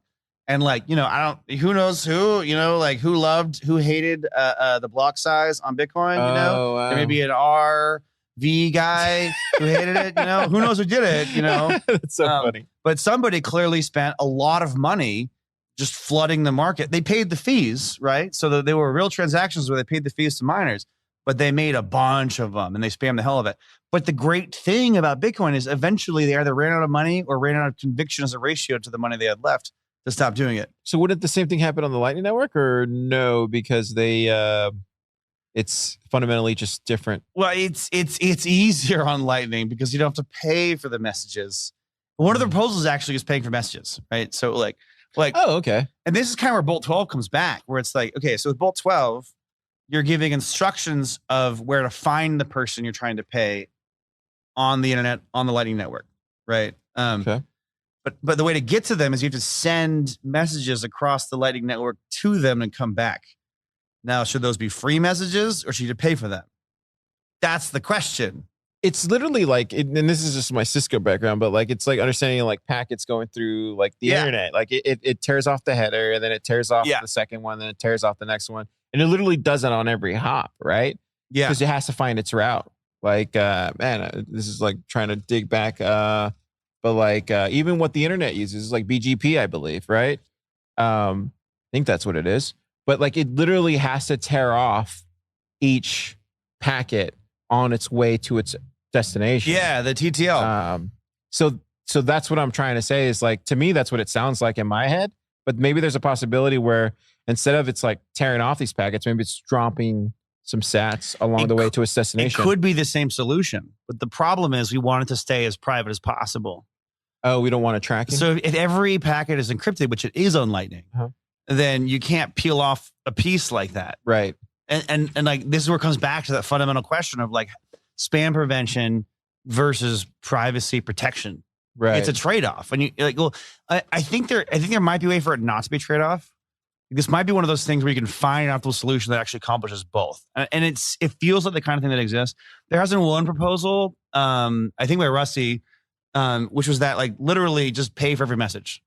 So like, so it can be a lot of payments, but the idea is like, let's just say like I'm trying to send a Bolt 12 payment to Super, right? I have to go through you and oh my God, I forgot I can't say his name right. I'm so scared to say it wrong. Oh, Krishna? No, Keon? Keon. Thank Okay. you. Yeah. Love that guy. His name's kind of hard for me, but, No, you're fine. so if I'm gonna go for you to Super, I have to send a message. If I'm looking to you and not them, send a message from you to him to Super, right? I could pay for those, right? I could like pay you a sat and then pay him a sat and then get a sat to Super. And then Super could pay another sat back to get the message back to me, right? It's not very many sats, right? But it's enough sats to prevent the spam. Yeah, that sounds like the way. Yeah. And I think like that, I think that is totally a viable solution. That would totally solve the problem. I think that's totally the way, yeah. The only problem with that is it is probably the most complicated solution to implement as a developer. Really? Just- Wow. It's a lot of complications. So like for one Bolt 12 payment, now I'm making, this is only what, 3 hops. But now I have to, like, there is a total of 1 to you, 1 to him, and then Super's paying back, Maybe I'm paying in the back way too. Yeah. Now we're paying like 6 hops of transaction fees plus the other one. It's just complicated. Will it have to be a whole sat though? No, it could be a micro sat. It could be thousands of a sat. Oh, That'd probably be fine too. What's wrong with that? Nothing other than it's complicated to build. But I think it's a reassuring thing. Okay, we have a solution that is very complicated for the developers, large burden developers trying to like fight that. Like, how do we find one that does not so much work for us, right? Oh, wow. Right. So that exists. Like some of the most beautiful things in the world are created because it's so much work. Yeah. So in my mind, the debate isn't like, is it possible to have Bolt 12 and spam prevention? But yes, it's possible. How do we find like a simpler solution that isn't as much work? I don't think it doesn't sound like there is from what you're telling me. It might be the case, but as a thinking theoretically as a developer, like it's very reassuring to know there is a solution. That solution exists, and all we're trying to do is like optimize. Now it's an optimization problem, which is like it's just a happier place to be. You know, the worst place to be is when you don't know if you don't know the solution to the problem. Yeah, you don't know about. exactly. Yeah. Right. You don't want to be the guy that doesn't have the plan that's going to lead us to get to the next bridge that we need to be to, right? Like you want to know, okay, as soon as we get past this bridge, there's probably a tunnel that we could probably take. The way these things later. works is like different developers like think about it hard and long and they come with different proposals. All the proposals compete and like the best one gets chosen and that one gets done. Oh, So- cool. So there is a process. Yeah, and we have the Yeah. most difficult one that will definitely work, and now we're, so that means like for me, like I worry about both Bitcoin's health long term and Lightning's health long term, and it's very reassuring to know like Lightning's gonna be fucking fine. There's a solution. Yeah, it sounds like Like it if it is. just work really hard and it takes longer, like it'll happen, and we're just trying to find the one that gets quicker. Like now, I'm like happy zone all around, basically. That's awesome. Is it hailing outside? What is that noise? Is it rain or hail? It Sounds like hell. For a second, I thought somebody was like leaf throwing like rocks on the window. Like, wait, we're on the 16th floor, or the fifth floor. whatever floor we're on. We're not by the ground. That's funny. You're like, this is definitely the leaf blower guy. He's no. Anyway, I feel like I'm talking a lot of complex stuff. Maybe we should like break No, it down. dude, no. That was like, I'm learning so much. Fuck yeah. Like I'm literally like, you explain it so well, but yeah, like you said, like I think Super D, even Lisa, like y'all all explain things so Yeah. simply to us, and it's like, And I'm a huge fan thank of supporting God. people that can thank do that. God for that. Like, And like 'cause, I really it's really appreciate tough. people that do that. yeah, And it's kind of the hard thing. You have to like go into the depths, the trenches of like technical, complicated shit. And like you have to read the complicated words with like formulas and shit that make no fucking sense at first. Like spend a long time understanding them and then be like, hold on, let me come back and like lend a hand to the next guy or gal and like make it easier for them. And everyone does that. They're my fucking hero. They're a hero. dude. But it gets the plebs like myself like super excited, man. Like we're Yes. just so inspired and excited to hear about this stuff, and like the community wants to like understand these things like at the basic fundamental level where we can have an opinion on. Like, we just want to feel like we have an opinion, right? Even though our opinion does not matter, other than like, are you going to send a Lightning transaction or not? But it still is cool to like, you know, have an opinion about something that like you feel like, oh wow, like Dusty just explained all this to me.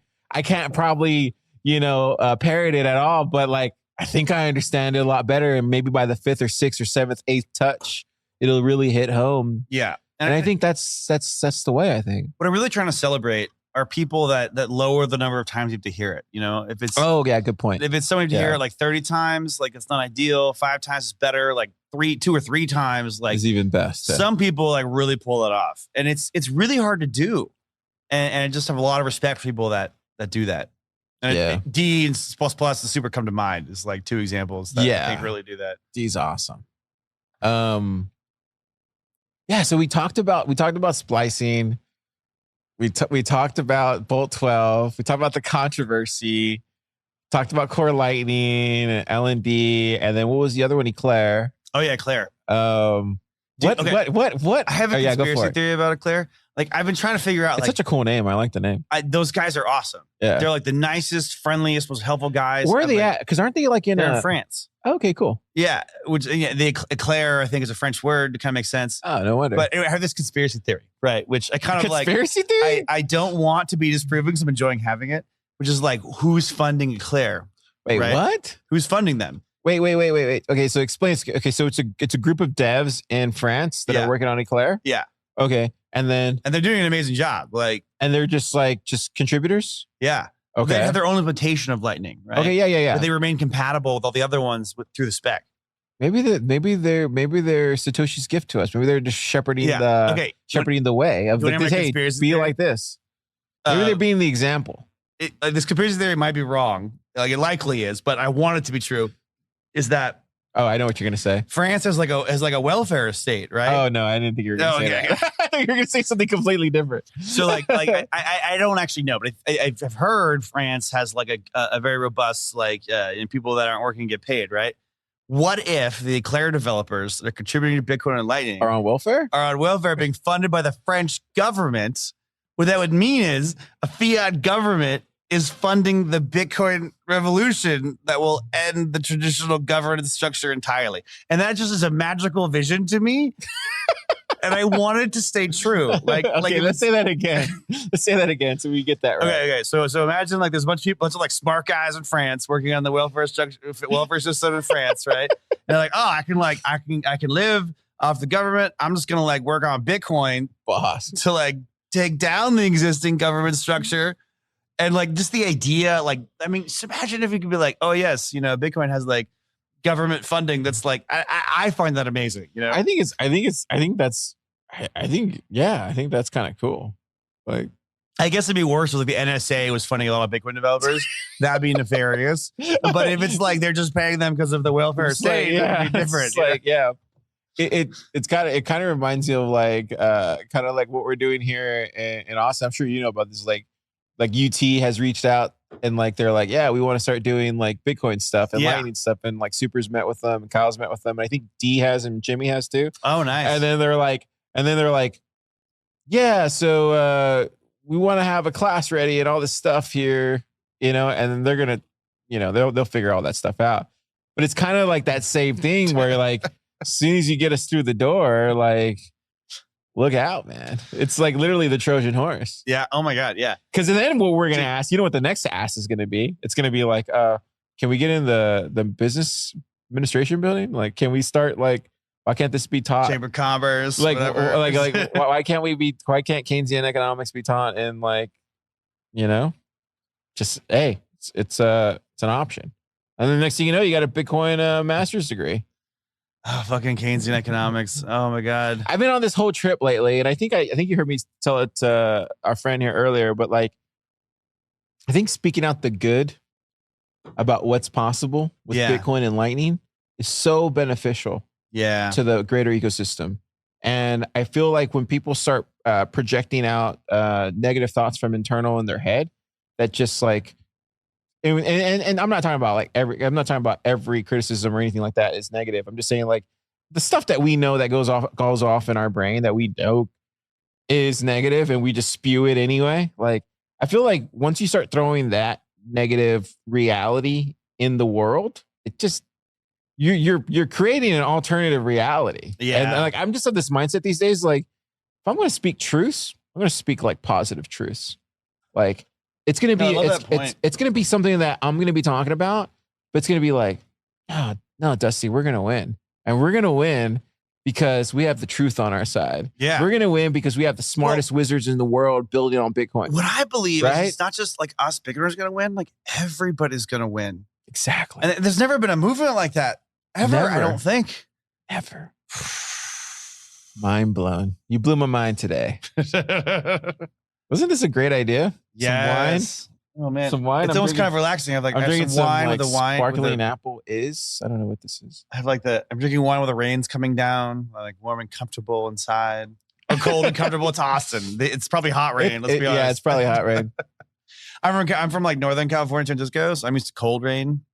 Yeah, because it's like you always get like 70-degree weather over there, right? Is that or those? If we're that's lucky, just false. it's Yeah. usually like 60 with a wind chill of like Yeah. 50, but it doesn't change. It stays there forever. One nice thing about it is like you can wear the same outfit, which is wearing a coat all day forever. Like there's like The whole 2 day? weeks in the year where you're like, okay, I shouldn't wear a coat today, and then like, at night you regret it. It's like can never do that again.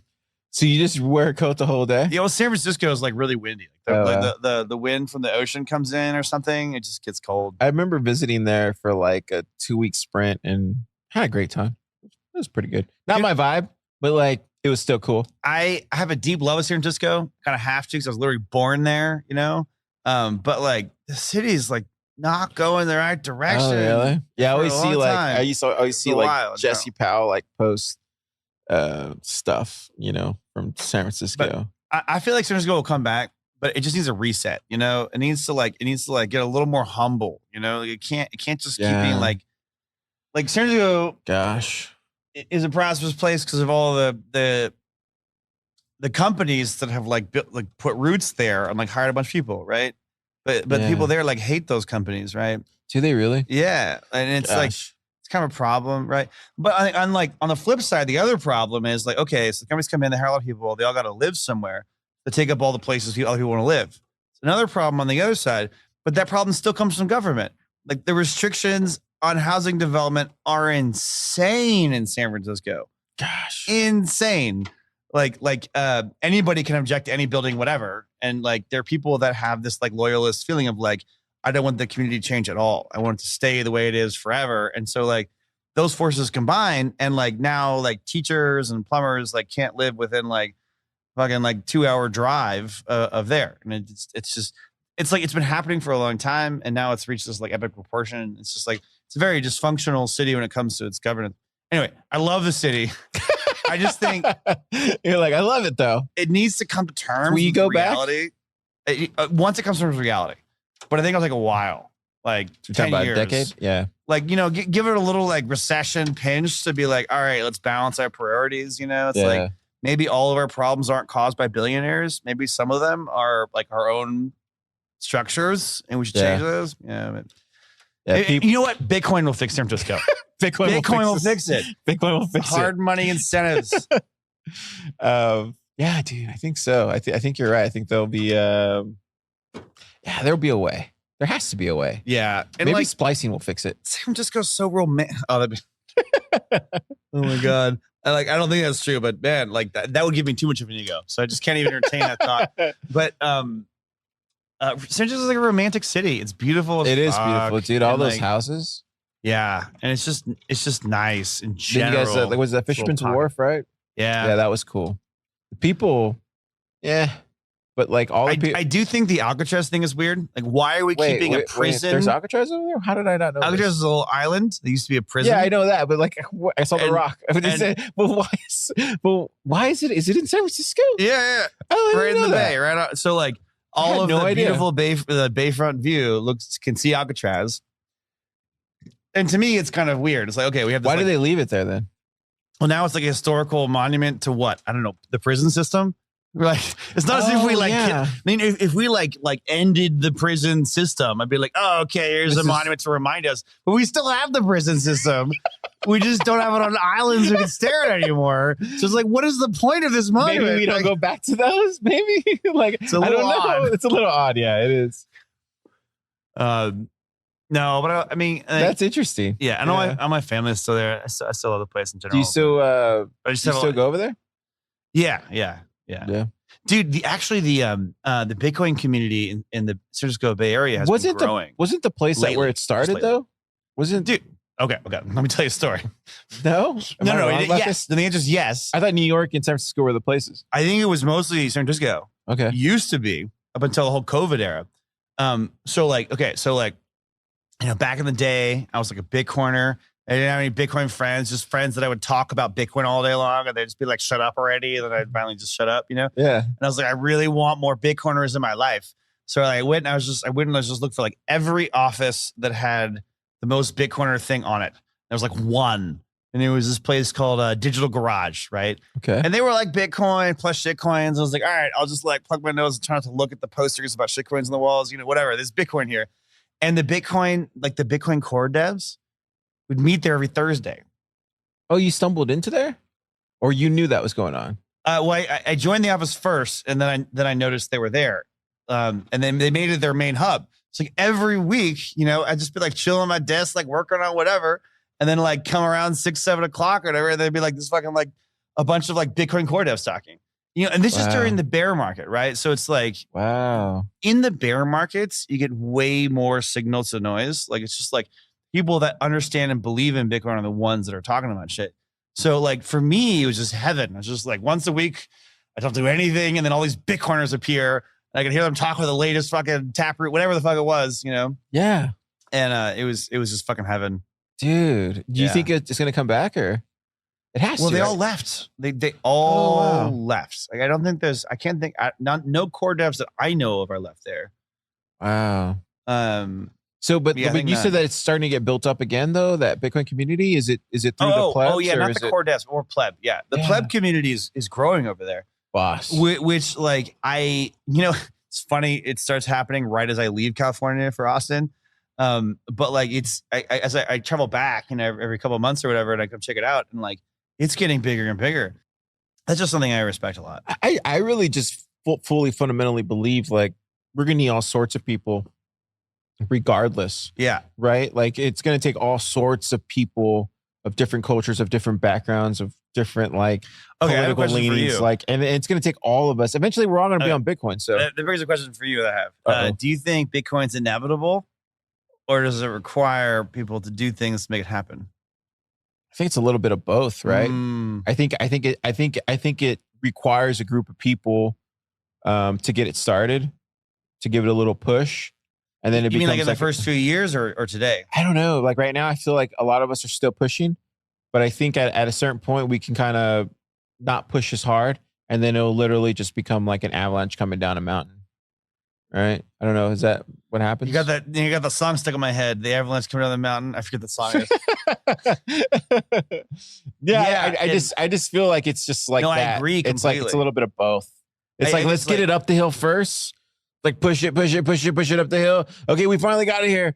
Okay, now let it You know, go, just- and then it just comes down. Like avalanche. I feel like it's kind But of an like avalanche that. of prosperity and like Absolutely, betterment. yeah. Maybe it's a bad thing, whatever. I But don't know. Like imagine if like the snow coming down wasn't like snow, but like liquid nitrogen or gas that just like lifts you up. oh yeah, that'd Yeah. be cool. It'd be like Jupiter or something.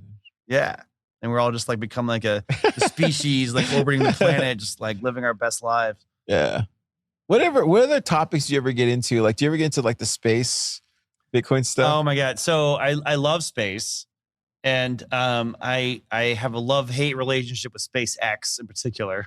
Really? Because of Elon, like You guy's so controversial, right? come on. Like I have such conflicted feelings about him. But like the more I've thought about it, the more I've realized like I think he has conflicted feelings about his own thoughts himself, like all the time. Like I think in his head it's just like chaos. He said that I think on some Oh, really? interviews. Yeah. Just like super Asperger's, I think, something like that. But Oh, does he? Wow. that's what he calls it. These things are spectrums. But like I'm a huge fan of space in general. And like SpaceX is on the frontier of space. Like they're like, it's not on the level of what Bitcoin's doing, but they're making space like both affordable and approachable to like to a new. It's going to create a new frontier of like, imagine bringing cost of bringing things to space down like 10, 100, 1,000x. That's what they're doing. So like maybe it's my like economics like background, but I'm just like, yeah, once things become 1,000x cheaper, like things change way for the better. You know, like favorite example is like plastics. Everyone else hate on plastics these days because you know they have problems, but like we've kind of forgotten the amount of benefits plastics have brought to our lives. But plastics were around for a long time. It's only when they got cheap did they start really improving our lives. But there's like almost infinite examples of that. So I'm really that's a good optimistic. point. That's a really good point about plastic. Yeah. Like once it hit that threshold of like now we're 3D printing with it, like it well, that, but also like how much would a car cost without plastic? You know, Yeah, that's quadruple true. that price. You know, whatever it is. Some metal cars. Cars are a combination of metal and plastic, right? But the combination helps. But like this building, you know, I'm sure is plastic in all kinds of places. It's completely plastic. It's very All over the Fiat. place, yeah. But like Very Fiat building. I don't know, like if you just imagine a world without plastic, imagine being like, okay, I can like draw this thing out of the ground, and it's a liquid. I can form it any solid you want, whatever shape you want. It's kind of cool. It's a big fucking deal. Yeah. And we're living in the post creation of that. Like our lives are now, but like these fucking Yeah, these devices nicer plastic, like yeah. everything, you know, like that, you know, all of it. Yeah. It's a good seal. Anyway, why did you ask about space? I was just curious if you ever dived into it, if you ever had any crazy wacky theories about like how Bitcoin will work through space. Like, guilty confession. I like watch like space shows to fall asleep. Okay, that's cool. I feel the reason I feel guilty is I watch like Star Trek, which is There's kind nothing of wrong with that. if you compare Star Trek to Star Wars, is like communism versus like free market, you know? And Okay. and like I definitely watched the communist version of Star Trek. Yeah, maybe that's why I never really liked Star Trek that much, just because like yeah. I've always been a fan of Star But Wars. you know what's funny is like when I watch Star Trek, I'll like analyze the lines they have about money throughout the thing, and like I'll put out contradictions, you know? Like there's lines like, oh yeah, we don't use money as humans anymore. We just use the betterment of our own lives. And then the next episode they like use money for something, and I'm like, wait, which is it? Which is it, Western man? Wow, they're You know? not really. But like that's kind of one of the problems with the communist idea is like it's never consistent with itself. You know, it's like I don't know, my favorite way to like shoot down an idea is like take its own premise and make it contradictory, and find something about what it's about to contradict with its own premise. Wait, say that slower. Take an idea, and it gives you a premise, a framework of thinking, right? Okay. And then take some other idea about it, and then point out how that contradicts its initial framework. Okay, so we're talking about a time machine, a DeLorean, a thought time machine. a thought time machine. But like, it feels very honest to me. It's like you know, the phrase steel manning versus straw manning. yeah. I've heard Yeah, that like- concept before. Yeah, like steel manning being like I take your idea, put it in its strongest form, and instead of fighting how you said it, and be like, okay, maybe you said like, maybe you slurred or you mumbled or you chose a poor word or whatever. I could like, instead of diving into that, I pretend you said the best version of your argument, and like probably add some like better points, and then argue against that. I'm a huge fan of steel manning generally. And I feel like you can do that with ideas where you steel man the idea. Like, all right, here's your framework of communism. Here's the framework in which you believe it to exist and be correct. And let me point out how using your own arguments it's wrong.